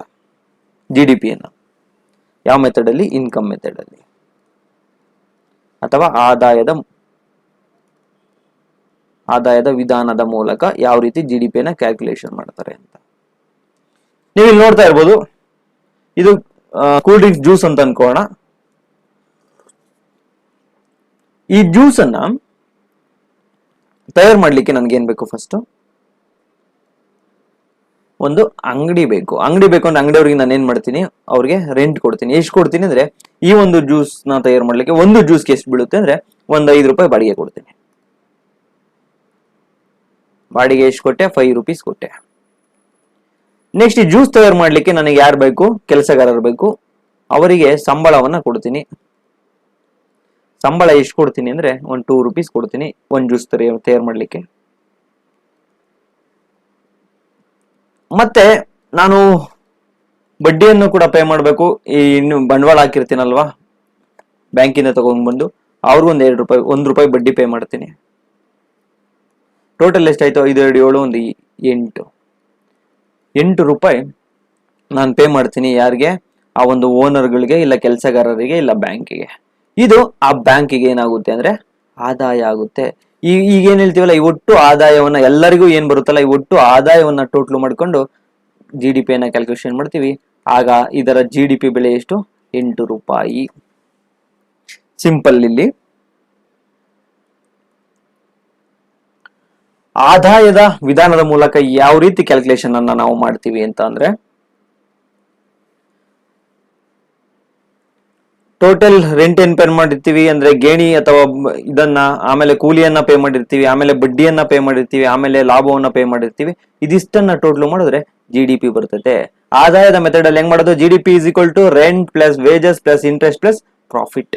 ಈ ರೀತಿ ಆದಾಯದ ವಿಧಾನದ ಮೂಲಕ GDP ಯನ್ನ ಲೆಕ್ಕಾಚಾರ ಮಾಡಬಹುದು. Income method complete. ನೆಕ್ಸ್ಟ್ ಇನ್ಯಾವ ಮೆಥಡ್ ಇದೆ? ಎರಡನೇ ಮೆಥಡ್ ಎಕ್ಸ್ಪೆಂಡಿಚರ್ ಮೆಥಡ್. ನಿಮ್ಗೆ ಈಗಾಗಲೇ GDP ಅಂದ್ರೆ ಗೊತ್ತು, ಒಂದು ದೇಶದ ಒಳಗಡೆ ಉತ್ಪಾದನೆ ಮಾಡುವ ಸರಕು ಮತ್ತು ಸೇವೆಗಳ ಮೊತ್ತ ಅಂತ ಹೇಳಿ ನಿಮಗೆ ಗೊತ್ತಾಗಿದೆ. ಆ ಸರಕು ಮತ್ತೆ ಸೇವೆಗಳನ್ನ ಉತ್ಪಾದನೆ ಮಾಡಿದೀವಿ ಅಂದ್ರೆ ಅಷ್ಟು ಸರಕು ಸೇವೆಗಳನ್ನ ಯಾರಾದ್ರೂ ಉಪಯೋಗಿಸ್ಲೇಬೇಕಲ್ವಾ? ಆ ಎಲ್ಲಾ ಸರಕು ಸೇವೆಗಳನ್ನ ಯಾರು ಉಪಯೋಗಿಸ್ತಾರೆ ಅಂತಂದ್ರೆ, ಎಕನಾಮಿ ಆಫ್ 4 ಸೆಕ್ಟರ್ ಅಂತ ನಾವು ಇಂದಿನ ತರಗತಿಯಲ್ಲಿ ಹೇಳ್ಕೊಟ್ಟಿದ್ದೀವಿ. 4 ಸೆಕ್ಟರ್ಸ್ ಆಫ್ ಎಕನಾಮಿ ಅಥವಾ ಆರ್ಥಿಕತೆಯ 4 ವಲಯಗಳು ಅಂತ ಹೇಳಿ. ಎಲ್ಲಾ ಸರಕು ಮತ್ತು ಸೇವೆಗಳನ್ನ ಇಲ್ಲ ಹೌಸ್ ಹೋಲ್ಡ್ ಸೆಕ್ಟರ್ನವರು ಪರ್ಚೇಸ್ ಮಾಡ್ತಾರೆ. ಹೌಸ್ ಹೋಲ್ಡ್ ಸೆಕ್ಟರ್ ಅಥವಾ ಗೃಹ ವಲಯ ಅಂತ ಅಂದ್ರೆ ಸಿಂಪಲ್, ಎಲ್ಲಾ ಜನರು ಏನಿದಾರಲ್ಲ, ಎಲ್ಲಾ ಜನಗಳು ಕೂಡ ಈ ಹೌಸ್ ಹೋಲ್ಡ್ ಸೆಕ್ಟರ್ಗೆ ನಾವು ಬರ್ತೀವಿ. ಫಾರ್ ಎಕ್ಸಾಂಪಲ್, ನಾನು your dream guide YouTube channel ಅಲ್ಲಿ ಕೆಲಸ ಮಾಡ್ತಿದ್ದೀನಿ ಅನ್ಕೊಂಡ್ರೆ, your dream guide YouTube channel ಏನು ಪ್ರೈವೇಟ್ ಕಂಪನಿ ಆಗುತ್ತೆ. ನಾನೇನ್ ಕೆಲಸ ಮಾಡ್ತಿದ್ದೀನೋ ನಾನು ಹೌಸ್ ಹೋಲ್ಡ್ ಸೆಕ್ಟರ್ಗೆ ಬರ್ತೀನಿ. ಈ ಹೌಸ್ ಹೋಲ್ಡ್ ಸೆಕ್ಟರ್ ಅವರು ತಗೋಬೇಕು ಸರಕು ಮತ್ತು ಸೇವೆಗಳನ್ನ. ಇಲ್ಲ ಅಂದ್ರೆ ಈ ಪ್ರೈವೇಟ್ ಕಂಪನಿ ಅವರು ಏನಿರ್ತಾರಲ್ಲ, ಆ ಪ್ರೈವೇಟ್ ಸೆಕ್ಟರ್ ಅವರು ತಗೋಬೇಕಾಗುತ್ತೆ. ಇಲ್ಲ ಅವರು ತಗೊಳ್ಳಿಲ್ಲ ಅಂದ್ರೆ ಈ ಸರಕನ್ನ ನಾವು ಎಕ್ಸ್ಪೋರ್ಟ್ ಮಾಡ್ಬೇಕಾಗುತ್ತೆ. ಎಕ್ಸ್ಟರ್ನಲ್ ಸೆಕ್ಟರ್ ಎಕ್ಸ್ಪೋರ್ಟ್ ಮಾಡ್ತೀವಿ. ಇಲ್ಲ ಅಂದ್ರೆ ಈ ಸರಕು ಮತ್ತೆ ಸೇವೆಗಳನ್ನ ಗೌರ್ಮೆಂಟ್ ಅವ್ರು ತಗೋತಾರೆ. ಅಂದ್ರೆ ಎಕ್ಸ್ಪೆಂಡಿಚರ್ ಮೆಥಡ್ ಅಂತಂದ್ರೆ ಅನುಭೋಗಿಗಳು ಅಂದ್ರೆ ಕನ್ಸ್ಯೂಮರ್ಸ್ ಏನ್ ಎಕ್ಸ್ಪೆಂಡಿಚರ್ ಮಾಡ್ತಾರಲ್ಲ ಅದು ನಾವು, ಫಾರ್ ಎಕ್ಸಾಂಪಲ್ ಕನ್ಸ್ಯೂಮರ್ಸ್ ಒಂದು 100 ರೂಪಾಯಿ ಎಕ್ಸ್ಪೆಂಡಿಚರ್ ಮಾಡ್ತಾರೆ ಅನ್ಕೋಣ, ಅವ್ರದ್ದ ಒಂದು ಎಕ್ಸ್ಪೆಂಡಿಚರ್ ಅನ್ನ ಟೋಟಲ್ ಮಾಡ್ತೀವಿ. ನೆಕ್ಸ್ಟ್ ಪ್ರೈವೇಟ್ ಇನ್ವೆಸ್ಟ್ಮೆಂಟ್ ಏನಿರ್ತಾರಲ್ಲ, ಪ್ರೈವೇಟ್ ಕಂಪನಿಯವರು ಅವರೊಂದು 200 ರೂಪಾಯಿ ಖರ್ಚು ಮಾಡ್ತಾರೆ ಅನ್ಕೋಣ, ಅದನ್ನ ಟೋಟಲ್ ಮಾಡ್ಕೋತೀವಿ. ಗೌರ್ಮೆಂಟ್ ಸೆಕ್ಟರ್ ಏನಿರುತ್ತಲ್ಲ, ಗೌರ್ಮೆಂಟ್ ಸೆಕ್ಟರ್ ಒಂದು 100 ರೂಪಾಯಿ ಖರ್ಚು ಮಾಡ್ತಾರೆ ಅನ್ಕೋಣ, ಅದನ್ನು ಕೂಡ ಟೋಟಲ್ ಮಾಡ್ತೀವಿ. ಅದರ ಜೊತೆಗೆ ಎಕ್ಸ್ಟರ್ನಲ್ ಎಕ್ಸ್ಪೋರ್ಟ್ ಏನ್ ಮಾಡಿರ್ತೀವಲ್ಲ, ಎಕ್ಸ್ಪೋರ್ಟ್ ಒಂದು 100 ರೂಪಾಯಿ ಮಾಡಿರ್ತೀವಿ ಅನ್ಕೋ. ಈ ಒಟ್ಟು ವೆಚ್ಚ ಏನಿರುತ್ತಲ್ಲ, ಈ ಒಂದು 4 ವಲಯಗಳು ಮಾಡಿರ್ತಕ್ಕಂತಹ ವೆಚ್ಚವನ್ನ ಟೋಟಲ್ ಮಾಡ್ಕೊಂಡು 2, 3, 4, 500 GDP. ಅರ್ಥ ಆಯ್ತಾ? ಅಂದ್ರೆ ಎಕ್ಸ್ಪೆಂಡಿಚರ್ ಮೆಥಡ್ ಅಂದ್ರೆ ಸಿಂಪಲ್, ಏನು ಇಲ್ಲ. ಈ ಒಂದು ಎಕನಾಮಿಯ 4 ಸೆಕ್ಟರ್ಗಳಿದಾವೆ, 4 ವಲಯಗಳಿವೆ. ಒಂದು ಖಾಸಗಿ ವಲಯ, ಇನ್ನ ಒಂದು ಸರ್ಕಾರಿ ವಲಯ, ಇನ್ನ ಒಂದು ಗೌರ್ಮೆಂಟ್ ವಲಯ, ಆದ್ಮೇಲೆ ಎಕ್ಸ್ಟರ್ನಲ್ ಸೆಕ್ಟರ್, ಇನ್ನ ಒಂದು ಹೌಸ್ ಹೋಲ್ಡ್ ಸೆಕ್ಟರ್ ಅಥವಾ ಗೃಹ ವಲಯ. ಈ 4 ವಲಯಗಳು ಏನ್ ಖರ್ಚು ಮಾಡ್ತಾವೋ ಅಷ್ಟನ್ನ ಟೋಟಲ್ ಮಾಡಿ ಆ ಒಂದು ಲೆಕ್ಕವನ್ನು ತಗೊಂಡ್ರು ಕೂಡ GDP ನಮಗೆ ಬರ್ತದೆ. ನೋಡಿ, ಎಕ್ಸ್ಪೆಂಡಿಚರ್ ಮೆಥಡ್ ಸಿಂಪಲ್. ಅನುಭೋಗಿ ಏನ್ ವೆಚ್ಚ ಮಾಡ್ತಾನೆ ಅಂದ್ರೆ ಕನ್ಸ್ಯೂಮರ್ ಏನ್ ವೆಚ್ಚ ಮಾಡ್ತಾನಲ್ಲ ಅದನ್ನ ಹಾಕೋತೀವಿ. ನೆಕ್ಸ್ಟ್ ಪ್ರೈವೇಟ್ ಇನ್ವೆಸ್ಟ್ಮೆಂಟ್ ಏನ್ ಇನ್ವೆಸ್ಟ್ ಮಾಡ್ತಾರಲ್ಲ ವೆಚ್ಚ, ಹೂಡಿಕೆ ವೆಚ್ಚ, ಅದನ್ನ ಕನ್ಸಿಡರ್ ಮಾಡ್ತೀವಿ. ಸರ್ಕಾರ ಏನ್ ವೆಚ್ಚ ಮಾಡ್ತಾರೋ ಅದನ್ನ ಕನ್ಸಿಡರ್ ಮಾಡ್ತೀವಿ. ರಫ್ತು, ನಾವೇನ್ ರಫ್ತು ಮಾಡ್ತೀವೋ ಅದರಲ್ಲಿ ಆಮದನ್ನ ಮೈನಸ್ ಮಾಡಿ ಇನ್ನ ನೆಟ್ ರಫ್ತನ್ನ ನಾವು ಕನ್ಸಿಡರ್ ಮಾಡ್ತಾ ಇರ್ತೀವಿ. ನೋಡಿ, ಈ ಒಂದು GDP ಲೆಕ್ಕಾಚಾರ ಮಾಡೋದಕ್ಕೆ ಅಂದ್ರೆ ಎಕ್ಸ್ಪೆಂಡಿಚರ್ ಮೆಥಡ್ ಅಲ್ಲಿ GDP ಒಂದು ಲೆಕ್ಕಾಚಾರ ಮಾಡೋಕೆ ಒಂದು ಸಿಂಪಲ್ ಫಾರ್ಮುಲಾ ಯಾವುದು ಅಂದ್ರೆ GDP is equal to C plus I plus G plus X minus M. C ಅಂದ್ರೆ ನಿಮಗೆ ಗೊತ್ತಿದೆ ಕನ್ಸ್ಯೂಮರ್ ಅಂತ ಹೇಳಿ, ಅಂದ್ರೆ ಅನುಭೋಗಿ ವೆಚ್ಚ ಮಾಡೋದು. I ಅಂದ್ರೆ ನಿಮಗೆ ಗೊತ್ತು ಇನ್ವೆಸ್ಟ್ಮೆಂಟ್, ಪ್ರೈವೇಟ್ ಇನ್ವೆಸ್ಟ್ಮೆಂಟ್ ಮಾಡ್ತಕ್ಕಂಥದ್ದು. G ಅಂದ್ರೆ ಗೌರ್ಮೆಂಟ್, ಸರ್ಕಾರದ ವೆಚ್ಚ. X ಅಂದ್ರೆ ರಫ್ತು, ಅಂದ್ರೆ ನಮ್ಮ ದೇಶದಿಂದ ಏನ್ ತಯಾರಿಸಿರ್ತೀವಲ್ಲ ಆ ಗೂಡ್ಸ್ ಅನ್ನ ಬೇರೆ ದೇಶಕ್ಕೆ ರಫ್ತು ಮಾಡ್ತಕ್ಕಂಥದ್ದು. ಆಮೇಲೆ M ಅಂದ್ರೆ ಆಮದನ್ನ ರಫ್ತಿನಲ್ಲಿ ಮೈನಸ್ ಮಾಡ್ತಕ್ಕಂಥದ್ದು. ಇದು ಎಕ್ಸ್ಪೆಂಡಿಚರ್ ಮೆಥಡ್ ಇಂದ GDP ಯ ಕ್ಯಾಲ್ಕುಲೇಷನ್. ಸಿಂಪಲ್. ಇನ್ಕಮ್ ಮೆಥಡ್ ಅಲ್ಲಿ ಅಂದ್ರೆ ಎಲ್ಲ ಈ ಒಂದು ಎಕನಾಮಿಲಿ ಏನಿದಾರಲ್ಲ ಅವ್ರೆಲ್ಲ ಇನ್ಕಮ್ ಅನ್ನ ಆಡ್ ಮಾಡೋದು, ಆವಾಗ GDP ಬರ್ತದೆ. ಎಕ್ಸ್ಪೆಂಡಿಚರ್ ಮೆಥಡ್ ಅಂದ್ರೆ ಸಿಂಪಲ್, ಒಬ್ರಿಗೆ ಇನ್ಕಮ್ ಆಗಿದೆ ಇನ್ನೊಬ್ರಿಗೆ ಎಕ್ಸ್ಪೆಂಡಿಚರ್ ಆಗ್ಲೇಬೇಕಲ್ವಾ, ಅವೆಲ್ಲ ಎಕ್ಸ್ಪೆಂಡಿಚರ್ ಅನ್ನ ಮಾಡ್ತಕ್ಕಂಥದ್ದು. ಇದು ಎಕ್ಸ್ಪೆಂಡಿಚರ್ ಮೆಥಡ್. ಇನ್ನ ಸಿಂಪಲ್ ಆಗಿ ಅರ್ಥ ಆಗ್ಬೇಕು ನಿಮ್ಗೆ ಇನ್ಕಮ್ ಮೆಥಡ್ ಮತ್ತೆ ಎಕ್ಸ್ಪೆಂಡಿಚರ್ ಮೆಥಡ್ ಅಂದ್ರೆ ಇಲ್ಲಿ ನೋಡಿ,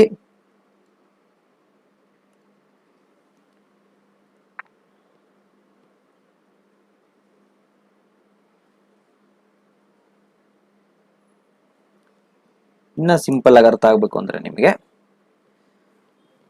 ಈಗ ನೋಡಿ, ನಾನು ಏನ್ ಮಾಡ್ತೀನಿ ಅಂತಂದ್ರೆ, ಈಗ ಫಾರ್ ಎಕ್ಸಾಂಪಲ್ ಈ ಮೊಬೈಲ್ ಕಂಪನಿಯನ್ನ ನಾನು ಸ್ಟಾರ್ಟ್ ಮಾಡ್ತೀನಿ. ಈ ಮೊಬೈಲ್ ಕಂಪನಿಯನ್ನ ನಾನು ಮಾಡಿದ್ರೆ ಪ್ರೇಮ್ಸ್ ಮೊಬೈಲ್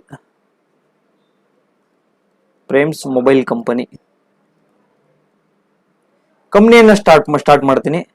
ಕಂಪನಿಯನ್ನ ಸ್ಟಾರ್ಟ್ ಮಾಡಿದ್ರೆ ನಾನು ಫಸ್ಟ್ ಏನ್ ಮಾಡ್ತೀನಿ ಅಂದ್ರೆ, ಒಂದು ಲ್ಯಾಂಡ್ ಅನ್ನ ಬಾಡಿಗೆಗೆ ಹಾಕೋತೀನಿ. ಅದಕ್ಕೆ ಎಷ್ಟು ಕೊಡ್ತೀನಿ ಅಂದ್ರೆ, ಒಂದು 1000 ರೂಪಾಯಿ ಬಾಡಿಗೆ ಕೊಡ್ತೀನಿ. ಈ 1000 ರೂಪಾಯಿ ಬಾಡಿಗೆ ಯಾರಿಗ ಹೋಗುತ್ತೆ? ಓನರ್ಗೆ ಹೋಗುತ್ತೆ. ಆ ಒಂದು ಜಮೀನಿನ ಮಾಲಕಿಗೆ 1000 ರೂಪಾಯಿ ಹೋಗುತ್ತೆ.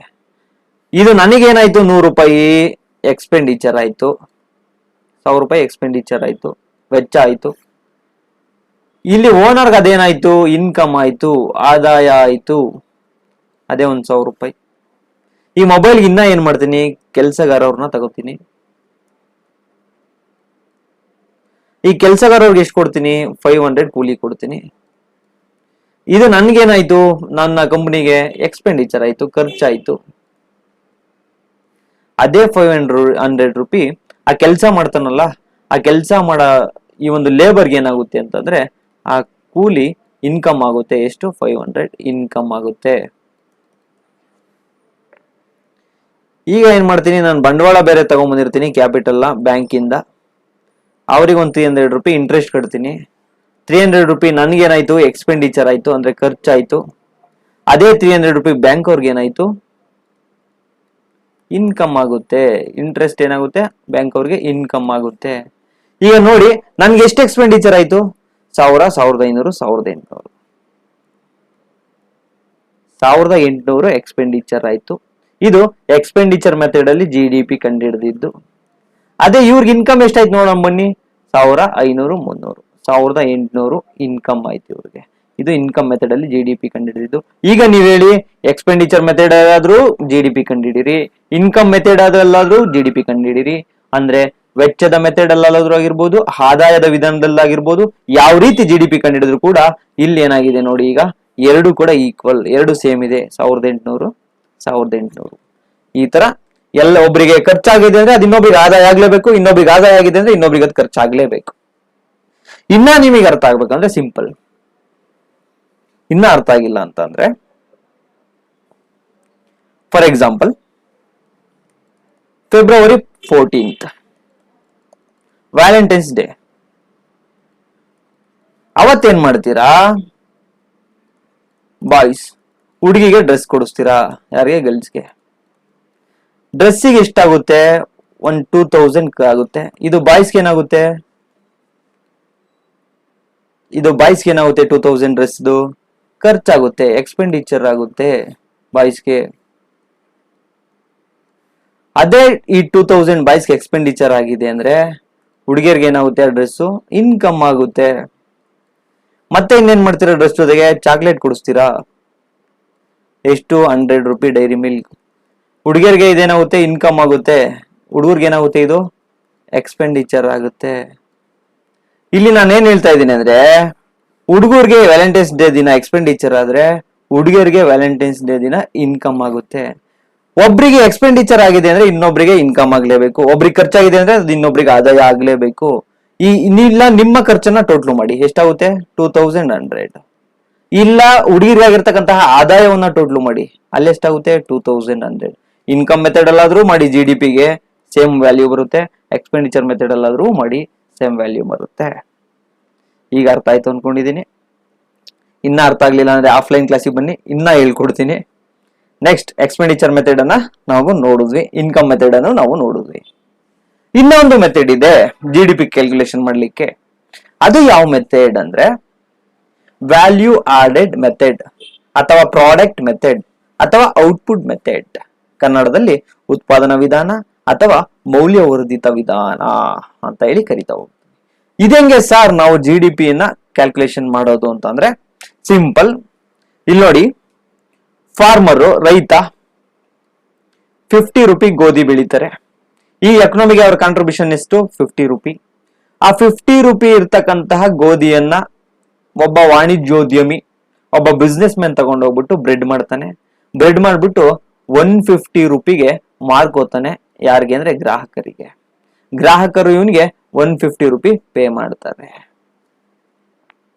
ಈಗ ಇಲ್ಲಿ ನೋಡಿ, 50 ರೂಪಾಯಿ ಗೋಧಿ ತಗೊಂಡಿದ್ದ 150 ಮಾರ್ತಾ ಇದ್ದಾನೆ ಬ್ರೆಡ್ ಮಾಡಿ. ಇವನು ಎಷ್ಟು ವ್ಯಾಲ್ಯೂ ಅನ್ನ ಆಡ್ ಮಾಡ್ದ ಅಂದ್ರೆ 50 ರೂಪಿ ತಗೊಂಡಿದ್ದ 150 ಮಾರ್ತಾ ಇದ್ದಾನೆ, 100 ರೂಪಿ ಆಡ್ ಮಾಡ್ತಾನೆ. ಎಷ್ಟು ಆಡ್ ಮಾಡ್ತಾನೆ ಇವನು? 100 ರೂಪಿ ಆಡ್ ಮಾಡ್ತಾನೆ ಎಕನಾಮಿಗೆ. ಅದೇ ಫಾರ್ಮರ್ ಎಷ್ಟು ಮಾಡ್ತಾನೆ? 50 ರೂಪಾಯಿ ಮಾಡ್ತಾನೆ. ಅಲ್ಲಿಗೆ ಎಷ್ಟಾಯ್ತು ವ್ಯಾಲ್ಯೂ ಆಡು? ಇವನು 50 ರೂಪಾಯಿಗೆ ಇವನು 100 ರೂಪಿ ಮಾಡ್ದ. ಟೋಟಲ್ GDP ಬಂದ್ಬಿಟ್ಟು 150. ಅರ್ಥ ಆಯ್ತಾ? ಅರ್ಥ ಆಗಿಲ್ಲ ಅಂತಂದ್ರೆ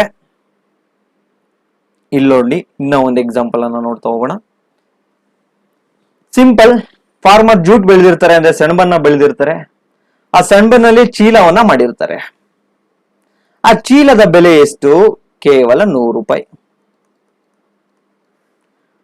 ಫಾರ್ಮರ್ಗೆ 100 ರೂಪಾಯಿ ಸಿಗುತ್ತೆ. 100 ರೂಪಾಯಿ ವರ್ತ್ ಆಗಿರ್ತಕ್ಕಂತಹ ಒಂದು ಚೀಲವನ್ನ ರೆಡಿ ಮಾಡಿರ್ತಾರೆ.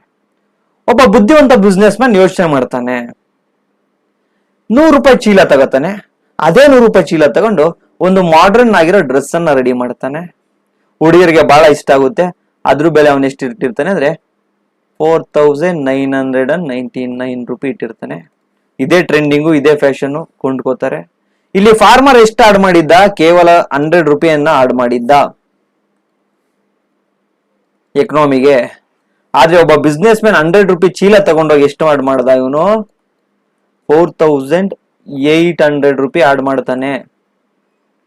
ಅಲ್ಲಿಗೆ ಟೋಟಲ್ GDP ಎಷ್ಟಾಯ್ತು? ಫಾರ್ಮರ್ 100 ಆಡ್ ಮಾಡಿದ್ದ, ಇವನ್ 4800 ಆಡ್ ಮಾಡ್ತಾನೆ. ಟೋಟಲ್ ಎಷ್ಟಾಯ್ತು ಅಂದ್ರೆ 4900. ಇದು ಈ ರೀತಿ ವ್ಯಾಲ್ಯೂನ್ನ ಆಡ್ ಮಾಡ್ತಾ ಹೋಗ್ತಕ್ಕಂಥದ್ದು. ಇನ್ನ ಅರ್ಥ ಆಗಿಲ್ಲ ಅಂತ ಅಂದ್ರೆ ಸಿಂಪಲ್, ವ್ಯಾಲ್ಯೂ ಆಡೆಡ್ ಅಥವಾ ಮೌಲ್ಯವರ್ಧಿತ ಇದ್ರ ಮೂಲಕ ಹೆಂಗೆ ಸರ್ ಅಂತ ಕೇಳಿದ್ರೆ ಇಲ್ಲಿ ನೋಡಿ. ಫಾರ್ ಎಕ್ಸಾಂಪಲ್, ನಾನು ರೈತ, ವೀಟ್ ಬೆಳೆದಿದ್ದೀನಿ, ಅಂದ್ರೆ ಗೋಧಿಯನ್ನ ಬೆಳೆದಿದ್ದೀನಿ. ಗೋಧಿ 100 ರೂಪಾಯಿ ಅಷ್ಟು ಗೋಧಿಯನ್ನ ಬೆಳೆದಿದ್ದೀನಿ ನಾನು, ಪ್ರೇಮ್. ನಾನೇನ್ ಮಾಡ್ತೀನಿ? ಈ ಗೋಧಿಯನ್ನ ಒಬ್ಬ ಬಿಸ್ನೆಸ್ ಮ್ಯಾನ್ ಇರ್ತಾನೆ, ಆ ಬಿಸ್ನೆಸ್ ಮ್ಯಾನ್ಗೆ ಸೇಲ್ ಮಾಡ್ತೀನಿ. ಎಷ್ಟು ರೂಪಾಯಿ ಸೇಲ್ ಮಾಡ್ತೀನಿ ಅಂದ್ರೆ 100 ರೂಪಿಗೆ ಸೇಲ್ ಮಾಡ್ತೀನಿ. 100 ರೂಪಿ ಬಿಸ್ನೆಸ್ ಮ್ಯಾನು ನನಗೆ ಕೊಡ್ತಾನೆ. ಅವನು ಆ ಗೋಧಿಯನ್ನ ತಗೊಂಡು, ಬಿಸ್ನೆಸ್ ಮ್ಯಾನ್ ಆಲ್ವೇಸ್ ಇವನು ಬಿಸ್ನೆಸ್ ಮ್ಯಾನ್ ತರ ಥಿಂಕ್ ಮಾಡ್ತಾನೆ. ಬಿಸ್ನೆಸ್ ಮ್ಯಾನ್ ಥಿಂಕಿಂಗ್ ಬೇರೆ, ಕಾಮನ್ ಮ್ಯಾನ್ ಥಿಂಕಿಂಗ್ ಬೇರೆ. ಇವನ್ ಏನ್ ಮಾಡ್ತಾನೆ ಅಂದ್ರೆ ಅದನ್ನ ಹಿಟ್ ಮಾಡಿಸ್ಕೊಂಡ್ ಬಂದ್ಬಿಟ್ಟು ಮ್ಯಾಗಿ ಮಾಡ್ತಾನೆ. ಮ್ಯಾಗಿ ಮಾಡ್ಬಿಟ್ಟು ಕನ್ಸ್ಯೂಮರ್ಗೆ ಕೊಡ್ತಾನೆ, ಅಂದ್ರೆ ಅನುಭೋಗಿಗಳಿಗೆ ಕೊಡ್ತಾನೆ, ಅಂದ್ರೆ ಗ್ರಾಹಕರಿಗೆ ಕೊಡ್ತಾನೆ. ಎಷ್ಟಕ್ಕೆ ಮ್ಯಾಗಿಯನ್ನ ಮಾರಾಟ ಮಾಡ್ತಾನೆ ಅಂದ್ರೆ 500 ರೂಪಿಗೆ ಮ್ಯಾಗಿಯನ್ನ ಮಾರಾಟ ಮಾಡ್ತಾನೆ.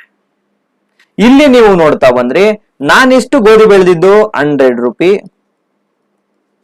ಈ 100 ರೂಪಿಗೆ ಇವನೆಷ್ಟು ಮಾರ್ಕೊಂಡ? 500 ಮಾರ್ಕೊಂಡ. ಅಲ್ಲಿಗೆ ಎಷ್ಟು ವ್ಯಾಲ್ಯೂ ಅನ್ನ ಆಡ್ ಮಾಡದಂದ್ರೆ 100 ರೂಪಿಗೆ 400 ರೂಪಾಯಿ ವ್ಯಾಲ್ಯೂ ಆಡ್ ಮಾಡಿ 500 ಮಾರ್ಕೊಂಡ. ಅಲ್ಲಿಗೆ ವ್ಯಾಲ್ಯೂ ಆಡ್ ಎಷ್ಟಾಯ್ತು? 400. ವ್ಯಾಲ್ಯೂ ಆಡೆಡ್ ಮೂಲಕ ಯಾವ ರೀತಿ GDP ಅನ್ನ ಕಂಡುಹಿಡಿತೀರಂದ್ರೆ, ನಾನ್ ಮಾಡಿದ್ದು 100 ರೂಪಿ ವ್ಯಾಲ್ಯೂ, ಬಿಸ್ನೆಸ್ ಮ್ಯಾನ್ ಮಾಡಿದ್ದು 400 ರೂಪಿ ವ್ಯಾಲ್ಯೂ, ಟೋಟಲ್ 500. ಇದು ವ್ಯಾಲ್ಯೂ ಆಡೆಡ್ ಮೂಲಕ ಬಂದಿರತಕ್ಕಂತಹ GDP.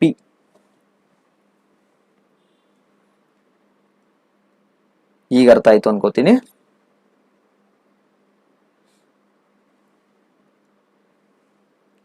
ಈಗ ನಾವಿಷ್ಟೊತ್ತು ಏನನ್ನ ನೋಡಿದ್ವಿ ಅಂತ ಅಂದ್ರೆ,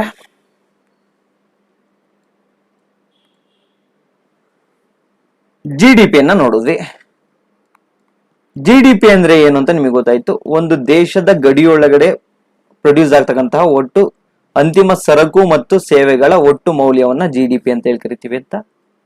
GDP ಅನ್ನ ಯಾವ ರೀತಿ ಕ್ಯಾಲ್ಕುಲೇಷನ್ ಮಾಡ್ತಾರೆ ಅಂದ್ರೆ 3 ವಿಧಾನಗಳಲ್ಲಿ ಕ್ಯಾಲ್ಕುಲೇಷನ್ ಅನ್ನ ಮಾಡ್ತೀವಿ ಅಂತ ಹೇಳಿ ನೋಡಿದ್ವಿ. ಒಂದು ವಿಧಾನ ಯಾವುದು ಅಂದ್ರೆ ಇನ್ಕಮ್ ಮೆಥಡ್, ಅಂದ್ರೆ ಆದಾಯದ ವಿಧಾನ. ಇನ್ನೊಂದು ಯಾವುದು? ಎಕ್ಸ್ಪೆಂಡಿಚರ್ ಮೆಥಡ್, ಅಂದ್ರೆ ವೆಚ್ಚದ ವಿಧಾನ. ಇನ್ನೊಂದು ವ್ಯಾಲ್ಯೂ ಆಡೆಡ್ ಮೆಥಡ್ ಅಥವಾ ಉತ್ಪಾದನಾ ವಿಧಾನ. ಈ ಮೂರು ವಿಧಾನಗಳ ಮೂಲಕ GDP ನ ಕ್ಯಾಲ್ಕುಲೇಷನ್ ಮಾಡ್ತಾರೆ. ಇಷ್ಟೊತ್ತು ನೋಡಿದ್ವಿ. ಈಗ ಈ GDPಗೆ ಕೆಲವು ಎಕ್ಸೆಪ್ಷನ್ಗಳಿದಾವೆ. ಅಂದ್ರೆ GDPಗೆ ಕೆಲವು ಅಂಶಗಳನ್ನು ನಾವು ಸೇರಿಸಿರಲ್ಲ. ಇನ್ ಕೇಸ್ ಆ ಅಂಶಗಳನ್ನ ಸೇರಿಸಿದ್ದೇ ಆದಲ್ಲಿ ನಮ್ಮ ಎಕನಾಮಿ ಏನೀಗ ಹೇಳ್ತಿದೇವಲ್ಲ 3.3 ಟ್ರಿಲಿಯನ್ ಅಂತ ಹೇಳಿ, ಅದಿನ್ನ 5.5 ಟ್ರಿಲಿಯನ್ ಇರೋದು. ಹೆಚ್ಚು ಕಡಿಮೆ 5 ಟ್ರಿಲಿಯನ್ ಎಕನಾಮಿ ನಮ್ಮಿದೆ, ಮತ್ತು ಕೆಲವು ಅಂಶಗಳನ್ನ ನಮ್ಮ GDPಗೆ ಸೇರಿಸಿಲ್ಲ. ಯಾವೆಲ್ಲ ಅಂಶಗಳನ್ನ GDPಗೆ ಸೇರಿಸಿಲ್ಲ ಅಂತ ಹೇಳಿ ನೋಡ್ತಾ ಹೋಗೋಣ. ಈಗ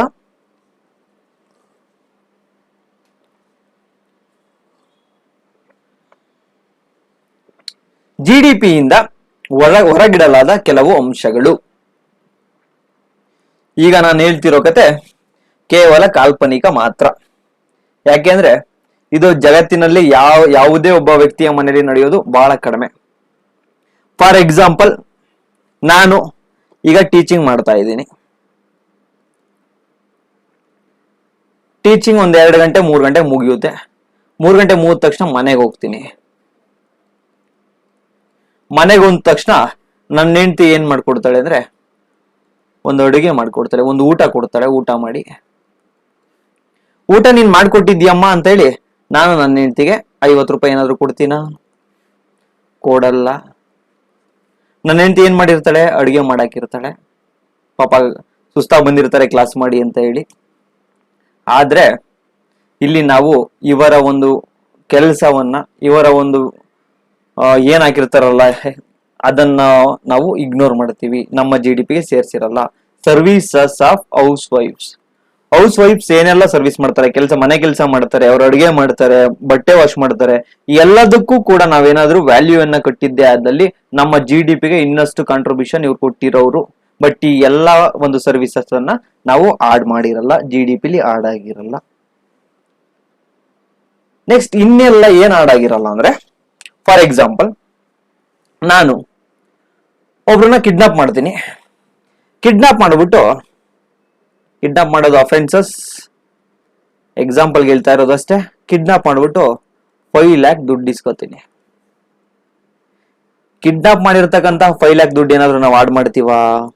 GDPಗೆ ಆಡ್ ಮಾಡಲ್ಲ. ಈ ತರ ನಮ್ಮ ದೇಶದಲ್ಲಿ ತುಂಬಾ ಕಿಡ್ನಾಪ್ ಆಗ್ತಾ ಇದಾವೆ. ಈ ತರ ಕಿಡ್ನಾಪ್ ಅನ್ನ ನಾವು ಆಡ್ ಮಾಡಲ್ಲ GDPಗೆ. ಡ್ರಗ್ಸ್ ಮಾರಾಟ ಆಗ್ತಾ ಇದೆ, ಸುಮಾರು ಕೋಟ್ಯಾಂತರ ಡ್ರಗ್ಸ್. ಫಾರ್ ಎಕ್ಸಾಂಪಲ್, ಒಂದು 10 lakh ಡ್ರಗ್ಸ್ ಸೇಲ್ ಆಗಿದೆ ಅನ್ಕೊಳ್ಳಿ. 10 lakh ಎಲ್ಲಾದ್ರೂ ನಾವು ಅಕೌಂಟ್ ಅಲ್ಲಿ ತೋರಿಸ್ತೀವಾ? ಎಲ್ಲೂ ತೋರಿಸಲ್ಲ. ಅದು ಕೂಡ GDPಗೆ ಆಡ್ ಆಗಲ್ಲ. ಬೆಟ್ಟಿಂಗ್ ಅಲ್ಲಿ ಸಿಕ್ಕಾಬಟ್ಟೆ ಆಡ್ತಾ ಇದಾರೆ, IPL ಟೈಮು. ಅದೆಲ್ಲಾದ್ರೂ ಆಡಾಗ್ತಾ ಇದೆಯಾ ನಮ್ಮ GDPಗೆ? ಆಡಾಗ್ತಾ ಇಲ್ಲ. ಇಟ್ ಮೀನ್ಸ್ ಇದೆಲ್ಲವನ್ನು ಕೂಡ ನಾವು ಬ್ಲಾಕ್ ಮನಿ ಅಂತ ಹೇಳಿ ಕರಿತೀವಿ.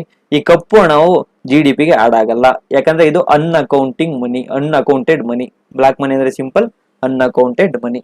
ಈ ಎಲ್ಲವೂ ಕೂಡ ಈ ಒಂದು GDPಗೆ ಆಡ್ ಆಗ್ತಾ ಇಲ್ಲ. ಏನಾದ್ರೂ ಈ ಕಿಡ್ನಾಪ್, ಈ ಡ್ರಗ್ಸ್ ಮಾಡೋದು, ಇಲ್ಲ ಬೆಟ್ಟಿಂಗ್ ಆಡೋದು, ಇಲ್ಲ ಹೆಣ್ಮಕ್ಳು ಮನೇಲಿ ಕೆಲಸ ಮಾಡೋದು, ಇದೆಲ್ಲ ಆಡಾಗಿದ್ದೇ ಆಗಿದ್ರೆ ನಮ್ಮ GDP ತುಂಬಾ ದೊಡ್ಡದಾಗಿ ಕಾಣಿಸೋದು. ನಾವು ಕೂಡ ಟಾಪ್ 3 ಅಲ್ಲ, ಟಾಪ್ 2 ಹೋಗ್ತಾ ಇದ್ವಿ.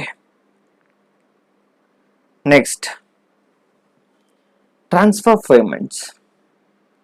ಇದು ಇಂಪಾರ್ಟೆಂಟ್, ಎಕ್ಸಾಮ್ ಅಲ್ಲಿ ಕೇಳ್ತಾರೆ. ವರ್ಗಾವಣೆ ಪಾವತಿಗಳು ಅಥವಾ ಟ್ರಾನ್ಸ್ಫರ್ ಪೇಮೆಂಟ್ಸ್ ಅನ್ನ ನಾವು GDPಗೆ ಆಡ್ ಮಾಡ್ತೀವೋ ಇಲ್ವೋ ಅಂತ ಹೇಳಿ ಕೇಳ್ತಾರೆ. ಟ್ರಾನ್ಸ್ಫರ್ ಪೇಮೆಂಟ್ಸ್ ಅಂದ್ರೆ ಏನು ಅಂದ್ರೆ, ಫಾರ್ ಎಕ್ಸಾಂಪಲ್, ನನಗೆ ದುಡ್ಡಿಲ್ಲ.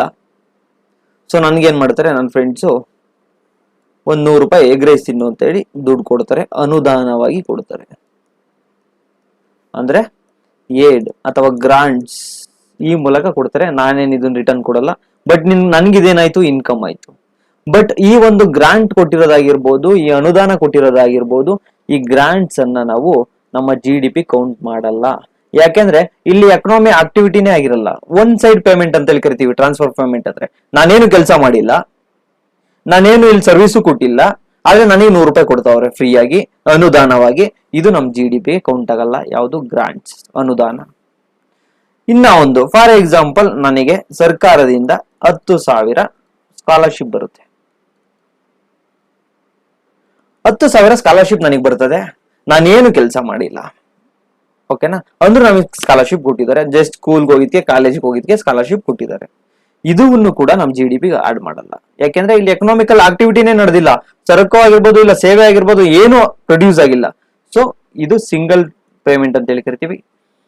ಇದು ಕೂಡ ಇದಾಗಲ್ಲ. ಗ್ರಾಂಟ್ಸ್ ಆಗಿರ್ಬೋದು, ಸ್ಕಾಲರ್ಶಿಪ್ ಆಗಿರ್ಬೋದು, ಇಲ್ಲ ಫಾರ್ ಎಕ್ಸಾಂಪಲ್ ನಮ್ಮ ಪ್ರಸ್ತುತ ಕರ್ನಾಟಕ ಸರ್ಕಾರ ಪೆನ್ಷನ್ ಅದು ಇದು ಸ್ಕೀಮ್ ಏನೇನೋ ಕೊಡ್ತಿದ್ದಾರೆ.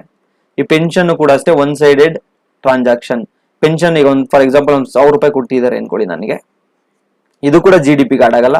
ಯಾಕೆ ಆಡ್ ಆಗಲ್ಲ ಅಂದ್ರೆ ನಾನು ಯಾವುದೇ ರೀತಿಯ ಸರಕು ಆಗಿರ್ಬೋದು, ಸೇವೆ ಆಗಿರ್ಬೋದು ಉತ್ಪಾದನೆ ಮಾಡಿಲ್ಲ. One sided payments.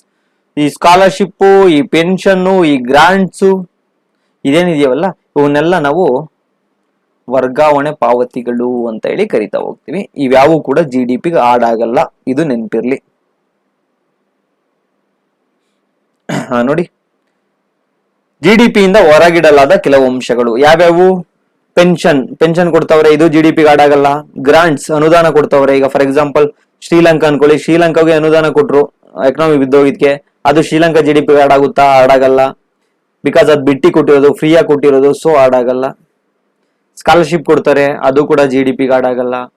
ಈಗೇನ್ ಮಾಡ್ತಿದ್ದಾರೆ, ನಿರುದ್ಯೋಗಿ ಭತ್ಯೆ ಅಂತ ಕೊಡ್ತಿದ್ದಾರೆ, ಕೆಲಸ ಇಲ್ಲ ಅಂತ ಹೇಳಿ. ಕೆಲಸ ಕೊಡೋ ಬದಲು ಕೆಲಸ ಇಲ್ಲ ತಗೊಳ್ಳಿ ಅಂತ ದುಡ್ಡು ಕೊಡ್ತಾವ್ರೆ. ಈ ಅನ್ಎಂಪ್ಲಾಯ್ಮೆಂಟ್ ಅಲೋವೆನ್ಸಸ್ ಇದು ಕೂಡ GDP ಆಡ್ ಆಗಲ್ಲ. ಇವೆಲ್ಲವನ್ನು ಕೂಡ ನಾವು ಟ್ರಾನ್ಸ್ಫರ್ ಪೇಮೆಂಟ್ಸ್ ಅಥವಾ ವರ್ಗಾವಣೆ ಪಾವತಿಗಳು ಅಂತ ಹೇಳಿ ಕರಿತಾ ಹೋಗ್ತೀವಿ. ಮತ್ತೆ ಇನ್ನೊಂದು ನೋಡಿರ್ಬೋದು ನೀವು, ಬೆಂಗಳೂರಿನಲ್ಲಿ ಸಾಟರ್ಡೆ ಸಂಡೇ ಬಂತು ಅಂದ್ರೆ ಇದೇ ಅವಳಿ. ಸೆಕೆಂಡ್ ಹ್ಯಾಂಡ್ ಸರಕುಗಳ ಮಾರಾಟ ಅಥವಾ ಖರೀದಿ, ಇವು GDP ಆಡ್ ಆಗುತ್ತೋ ಇಲ್ವೋ? ಖಂಡಿತ sale and purchase of second hand goods are excluded. ಇದು ಆಡ್ ಆಗಲ್ಲ GDP. ಯಾಕಪ್ಪ ಆಡ್ ಆಗಲ್ಲ ಅಂದ್ರೆ, ಫಾರ್ ಎಕ್ಸಾಂಪಲ್ ನಾನೊಂದು ಶರ್ಟ್ ಅನ್ನ ತಗೊಂಡಿದ್ದೀನಿ, ಆ ಶರ್ಟ್ ನ ಹೊಸ ಶರ್ಟ್ ತಗೊಂಡಿದ್ದೀನಿ, ಆ ಶರ್ಟ್ ನ ಬೆಲೆ 500 ರೂಪಿ. ನಾನೊಂದ್ 2 ತಿಂಗಳು ಯೂಸ್ ಮಾಡ್ಬಿಡ್ತೀನಿ. 2 ತಿಂಗಳು ಯೂಸ್ ಮಾಡ್ಬಿಟ್ಟು ಸೆಕೆಂಡ್ ಹ್ಯಾಂಡ್ಗೆ ನಾನು ಮಾರ್ಬಿಡ್ತೀನಿ. ಎಷ್ಟಕ್ಕೆ ಮಾರ್ತೀನಿ? 300 ರೂಪಿಗೆ ಮಾರ್ತೀನಿ. ಈಗ ಫಸ್ಟ್ ನಾನೇನು ತಗೊಂಡಿರ್ತೀನಲ್ಲ 500, ಇದು GDP ಆಡ್ ಆಗಿರುತ್ತೆ. ಒಂದ್ 2 ತಿಂಗಳು ಯೂಸ್ ಮಾಡ್ಬಿಟ್ಟು ಸೆಕೆಂಡ್ ಹ್ಯಾಂಡ್ ಮಾರಾಟ ಮಾಡ್ತೀನಲ್ಲ, ಈ 300 ಆಡ್ ಮಾಡಬಾರ್ದು. ಯಾಕೆಂದ್ರೆ ಅದೇನಾದ್ರೂ ಆಡ್ ಮಾಡಿದೀವಿ ಅಂದ್ರೆ ಶರ್ಟ್ ನ ಬೆಲೆ ಕೇವಲ 500, ಅದೇ ಸೆಕೆಂಡ್ ಹ್ಯಾಂಡ್ ಮಾರಿರ್ತೀವಿ 1300, ಫಸ್ಟ್ ಹ್ಯಾಂಡ್ ನಾನು ಕೊಂಡ್ಕೊಂಡಿದ್ದು 500, 2 ಆಡ್ ಆಗುತ್ತೆ. ಅಲ್ಲಿಗೆ ಡಬಲ್ ಕೌಂಟಿಂಗ್ ಆಗುತ್ತೆ. ಅಲ್ಲಿಗೆ GDP ಎಷ್ಟು ತೋರಿಸುತ್ತೆ ಅಂದ್ರೆ 800 ತೋರಿಸುತ್ತೆ. ಆದ್ರೆ ಆಕ್ಚುಯಲ್ ಆಗಿ ಪ್ರೊಡ್ಯೂಸ್ ಆಗಿರೋದು ಗುಡ್ಸ್ ಎಷ್ಟು? ಒಂದೇ ಶರ್ಟ್ ಎಷ್ಟು ರೂಪಿದು? 500. ಹಂಗಾಗಿ ಡಬಲ್ ಕೌಂಟಿಂಗ್ ಆಗುತ್ತೆ ಸೆಕೆಂಡ್ ಹ್ಯಾಂಡ್ ಗೂಡ್ಸ್ ಅನ್ನ ಇದು ಮಾಡಿದ್ರೆ. ನೀವು ಬೆಂಗಳೂರಲ್ಲಿ ನೋಡ್ತಾ ಇರ್ಬೋದು, ಗಲ್ಲಿಯಲ್ಲಿ ಕೂಡ ಸಾಟರ್ಡೆ ಸಂಡೇ ಸೆಕೆಂಡ್ ಹ್ಯಾಂಡ್ ಬಟ್ಟೆಗಳನ್ನ ಮಾರಾಟ ಮಾಡ್ತಾರೆ. ಈಗ ಈ ಏನ್ ಸೆಕೆಂಡ್ ಹ್ಯಾಂಡ್ ಮಾರಾಟ ಮಾಡ್ತಾರಲ್ಲ, ಈ ಸೆಕೆಂಡ್ ಹ್ಯಾಂಡ್ ನ ಬೆಲೆಯನ್ನ ನಾವು ಆಡ್ ಮಾಡಲ್ಲ GDP. ನೆಕ್ಸ್ಟ್ ಇನ್ನೊಂದು ಹಲವಾರು ಎಕ್ಸಾಮ್ಗಳಲ್ಲಿ ಕೇಳಿರ್ತಕ್ಕಂತಹ ಪ್ರಶ್ನೆ, ನಾವ್ ಇಷ್ಟೊತ್ತು ಏನ್ ಮಾಡಿದ್ವಿ? ಭಾರತ ದೇಶದ ಒಳಗಡೆ ಏನ್ ಉತ್ಪಾದನೆ ಆಗುತ್ತಲ್ಲ ಸರಕು ಸೇವೆಗಳ ಮೊತ್ತ ಅಂತ ಹೇಳಿ ಮಾತಾಡಿದ್ವಿ GDP ಮಾತಾಡ್ಬೇಕಾದ್ರೆ. ಬಟ್ ನಮ್ಮ ಇಂಡಿಯನ್ ಎಂಬಸಿ, ನಮ್ಮ ಭಾರತೀಯ ರಾಯಭಾರಿ ಕಚೇರಿ US ಎಲ್ಲಿದೆ, UK ಅಲ್ಲಿ ಇದೆ, ಎಲ್ಲಾ ದೇಶದಲ್ಲೂ ಇದೆ ನಮ್ಮ ಭಾರತೀಯ ರಾಯಭಾರಿ ಕಚೇರಿ ಇದೆಯಲ್ವಾ? ಇದೆಲ್ಲಿದೆ? ಫಾರಿನ್ ಅಲ್ಲಿದೆ. US ಎಲ್ಲಿರೋದು? ಸರ್ ನೀವ್ ಹೇಳಿದ ಪ್ರಕಾರ ನೋಡಿದ್ರೆ USA GDP ಆಡ್ ಆಗ್ಬೇಕಲ್ವಾ? ಅಲ್ಲಿ ಬಂದಿರೋ ಇನ್ಕಮ್, ರಾಯಭಾರಿ ಕಚೇರಿ ಇನ್ಕಮ್, ಇದೊಂದು ಎಕ್ಸೆಪ್ಷನ್. ಈಗೇನ್ ನೋಡ್ತಾ ಇದೀವಲ್ಲ, ಈ ರಾಯಭಾರಿ ಕಚೇರಿ ಇರ್ತಕ್ಕಂಥದ್ದು USA ಅಲ್ಲಿ, ಅಮೆರಿಕದಲ್ಲಿದೆ ಈ ರಾಯಭಾರಿ ಕಚೇರಿ. ಈ ರಾಯಭಾರಿ ಕಚೇರಿಯಲ್ಲಿ ಏನೆಲ್ಲ ಇನ್ಕಮ್ ಅರ್ನ್ ಆಗುತ್ತೋ ಅದು USA ಅಲ್ಲಿ ಅರ್ನ್ ಆದ್ರೂ ಕೂಡ ಇಂಡಿಯಾ GDP ಸೇರುತ್ತೆ. ಯಾಕೆ ಸರ್ ಇದೊಂದು ಎಕ್ಸೆಪ್ಷನ್ ಅಂತಂದ್ರೆ, ನಮ್ಮ ರಾಯಭಾರಿ ಕಚೇರಿಗಳು ಎಲ್ಲೆಲ್ಲಿದಾವೋ ಆ ಎಲ್ಲಾ ರಾಯಭಾರಿ ಕಚೇರಿಗಳಿದಾವಲ್ಲ, ಎಲ್ಲೇ ಇದ್ರೂ ಕೂಡ ಅದನ್ನ ಭಾರತದ ದೇಶದ ಟೆರಿಟರಿ ಅಂತ ಹೇಳಿ ನಾವು ಕನ್ಸಿಡರ್ ಮಾಡ್ತೀವಿ. ಭಾರತ ದೇಶದ ಗಡಿ ಅದು ಅಂತ ಹೇಳಿ ಕನ್ಸಿಡರ್ ಮಾಡ್ತೀವಿ. ಆದ್ರಿಂದ ಇಲ್ಲಿ ನೋಡಿ, ಇದು USA ಅಲ್ಲಿ ಇರ್ತಕ್ಕಂಥದ್ದು, USA ಅಲ್ಲಿ ಇದ್ರೂ ಕೂಡ ಇಲ್ಲಿ ಅರ್ನ್ ಆಗಿರ್ತಕ್ಕಂಥದ್ದು ಇಂಡಿಯಾ GDP ಬರುತ್ತದೆ. ಇಂಡಿಯನ್ ಎಂಬಸಿ ಎಲ್ಲೇ ಇದ್ರೂ ಕೂಡ ಇಂಡಿಯಾ GDP ಬರುತ್ತೆ. ಅದೇ ತರ ನಮ್ಮ ಭಾರತದಲ್ಲೂ ಕೂಡ USA ಎಂಬಸಿ ಇದೆ ಅಥವಾ ರಾಯಭಾರಿ ಕಚೇರಿ ಇದೆ. USA ರಾಯಭಾರಿ ಕಚೇರಿ ಎಲ್ಲಿದೆ ಅಂದ್ರೆ ಇಂಡಿಯಾದಲ್ಲಿದೆ. ಈಗ ಇಂಡಿಯಾದಲ್ಲಿದ್ರು ಕೂಡ USA ರಾಯಭಾರಿ ಕಚೇರಿ ಏನ್ ಅರ್ನ್ ಮಾಡುತ್ತೋ ಅದು USA GDP ಹಾಕ್ತಿವಿ, ಇಂಡಿಯಾ GDP ಆಗಲ್ಲ. ಇದೊಂದು ಎಕ್ಸೆಪ್ಷನ್, ಇದು ತಲೆಯಲ್ಲಿ ಇರ್ಲಿ ಅಂತ ಹೇಳ್ತಾ ಈ ಒಂದು ತರಗತಿಯಲ್ಲಿ ನಾವೇನೇನೆಲ್ಲ ನೋಡಿದ್ವಿ ಅಂತ ಹೇಳಿ ಕ್ವಿಕ್ ಆಗಿ ಒಂದು ರಿವಿಷನ್ ಮಾಡೋಣ. GDP ಅಂದ್ರೆ ಏನು ಅಂತ ಹೇಳಿ ನೋಡಿದ್ವಿ. GDP ಅಂದ್ರೆ ಒಂದು ರಾಷ್ಟ್ರದ ದೇಶದ ಗಡಿಯೊಳಗಡೆ ಇರ್ತಕ್ಕಂತ ಎಲ್ಲ ಸರಕು ಮತ್ತು ಸೇವೆಗಳ ಅಂತಿಮ ಸರಕು ಮತ್ತು ಸೇವೆಗಳ ಬೆಲೆಯನ್ನ GDP ಅಂತ ಹೇಳಿ ಕರಿತೀವಿ. GDP ಅನ್ನು ನೀವು ಮೂರು ನೆನ್ಪಿಟ್ಕೋಬೇಕು. ಎಲ್ಲಿ ಅದು ಉತ್ಪಾದನೆ ಆಯ್ತು ಅಂತಕ್ಕಂಥದ್ದು, ಇನ್ನ ಒಂದು ಫೈನಲ್ ಗೂಡ್ಸ್ ಅಂಡ್ ಸರ್ವಿಸಸ್, ಅಂತಿಮ ಸರಕು ಮತ್ತು ಸೇವೆಗಳಾಗಿರ್ಬೇಕು. ಗಡಿಯೊಳಗಡೆ ಯಾವ ದೇಶದ ಗಡಿಯೊಳಗಡೆ ಆಗಿರುತ್ತೋ ಆ ದೇಶಕ್ಕೆ GDP ಗೆ ಸೇರ್ತದೆ. GDP ಅನ್ನು ನೋಡಿದ್ವಿ. GDP ಅನ್ನ 3 ವಿಧಾನದಲ್ಲಿ ಕ್ಯಾಲ್ಕುಲೇಷನ್ ಮಾಡ್ತೀವಿ ಅಂತ ಹೇಳಿ ನೋಡಿದ್ವಿ. ಯಾವ್ಯಾವುದು ಅಂದ್ರೆ income method, expenditure method and value added method ಅಲ್ಲಿ ಮಾಡಿದ್ವಿ. ಅಂದ್ರೆ ಆದಾಯದ ವಿಧಾನದ ಮೂಲಕ, ವೆಚ್ಚದ ವಿಧಾನದ ಮೂಲಕ, ಉತ್ಪಾದನಾ ವಿಧಾನದ ಮೂಲಕ GDP ಅನ್ನ ನಾವು ಇದು ಮಾಡ್ತೀವಿ ಅಂತ ಹೇಳಿ ನೋಡಿದ್ವಿ, ಅಂದ್ರೆ ವ್ಯಾಲ್ಯೂ ಮಾಡ್ತೀವಿ ಅಂತ ಹೇಳಿ ನೋಡಿದ್ವಿ. ಇದಾದ ನಂತರ ಕೆಲವು ಎಕ್ಸೆಪ್ಷನ್ಗಳಿದಾವೆ. ಈ ಟ್ರಾನ್ಸ್ಫರ್ ಪೇಮೆಂಟ್, ಪಾವತಿ ಏನಿದಾವಲ್ಲ, ಪಾವತಿ ವೆಚ್ಚಗಳು, ಈ ಟ್ರಾನ್ಸ್ಫರ್ ಪೇಮೆಂಟ್ ಅನ್ನ ಇನ್ಕ್ಲೂಡ್ ಮಾಡಲ್ಲ GDP ಗೆ. ಇಲ್ಲಿ ಪೆನ್ಷನ್ ಇನ್ಕ್ಲೂಡ್ ಆಗಲ್ಲ, ಸ್ಕಾಲರ್ಶಿಪ್ ಇನ್ಕ್ಲೂಡ್ ಆಗಲ್ಲ, ಗ್ರಾಂಟ್ಸ್ ಇನ್ಕ್ಲೂಡ್ ಆಗಲ್ಲ, ಅನುದಾನಗಳು ಯಾವುದು ಇನ್ಕ್ಲೂಡ್ ಆಗಲ್ಲ. ಅದರ ಜೊತೆಗೆ ಎಂಬಸಿ ಏನಿದೆ, ನಮ್ಮ ಇಂಡಿಯಾ ಎಂಬಸಿ, ಅದು ಯಾವ ದೇಶದಲ್ಲಿ ಏನಾದ್ರು ಇರ್ಲಿ, ರಾಯಭಾರಿ ಕಚೇರಿ ಏನಾದ್ರು ಮಾಡುತ್ತೋ ಅದು ಇಂಡಿಯನ್ GDP ಆಡ್ ಮಾಡ್ತೀವಿ ಅಂತ ಹೇಳಿ ನೋಡಿದ್ವಿ. Next second hand goods sold ಮಾಡಿದ್ರೆ ಅಲ್ಲಿ ಬಂದಿರತಕ್ಕಂಥದ್ದನ್ನ GDP ಗೆ ಆಡ್ ಮಾಡಲ್ಲ ಅಂತ ಹೇಳಿ ನೋಡ್ತಾ ಹೋದ್ವಿ. ಇದಿಷ್ಟು ಈ GDP ಗೆ ಸಂಬಂಧಪಟ್ಟಿರ್ತಕ್ಕಂತಹ ತರಗತಿ. ಮುಂದಿನ ತರಗತಿಯಲ್ಲಿ GNP ಅನ್ನ ನೋಡೋಣ, NNP ಅನ್ನ ನೋಡೋಣ, ಪರ್ ಕ್ಯಾಪಿಟಲ್ ಇನ್ಕಮ್ ಅನ್ನ ನೋಡೋಣ ಅಂತ ಹೇಳ್ತಾ ಈ ಒಂದು ತರಗತಿ ತಮಗೇನಾದ್ರೂ ಇಷ್ಟ ಆಗಿದ್ರೆ ಲೈಕ್ ಮಾಡಿ, ಏನಾದ್ರು ಡೌಟ್ಸ್ ಇದ್ರೆ ಕಮೆಂಟ್ ಮಾಡಿ. ಅದರ ಜೊತೆಗೆ ಈ ತರಗತಿ ನಿಮ್ಗೆ ಏನ್ ಅನ್ಸು ಅಂತ ಹೇಳಿ ಕಮೆಂಟ್ ಮಾಡಿ. ನಿಮ್ಮ ಕಮೆಂಟ್ಸ್ ನಮಗೆ ಸ್ಫೂರ್ತಿ, ನಿಮ್ಮ ಲೈಕ್ ನಮಗೆ ಸ್ಫೂರ್ತಿ ಅಂತ ಹೇಳ್ತಾ, ಇದು ಫ್ರೀ ಕ್ಲಾಸು. ನಿಮ್ಮಿಂದ ಎಕ್ಸ್ಪೆಕ್ಟ್ ಮಾಡೋದು ಒಂದೇ, ಒಂದು ಲೈಕ್, ಇನ್ನೊಂದು ಕಮೆಂಟ್ಸ್ ಅಂತ ಹೇಳ್ತಾ ಈ ಒಂದು ತರಗತಿಯನ್ನ ಮುಗಿಸ್ತಿದ್ದೇನೆ. ಥ್ಯಾಂಕ್ ಯು, ಧನ್ಯವಾದಗಳು.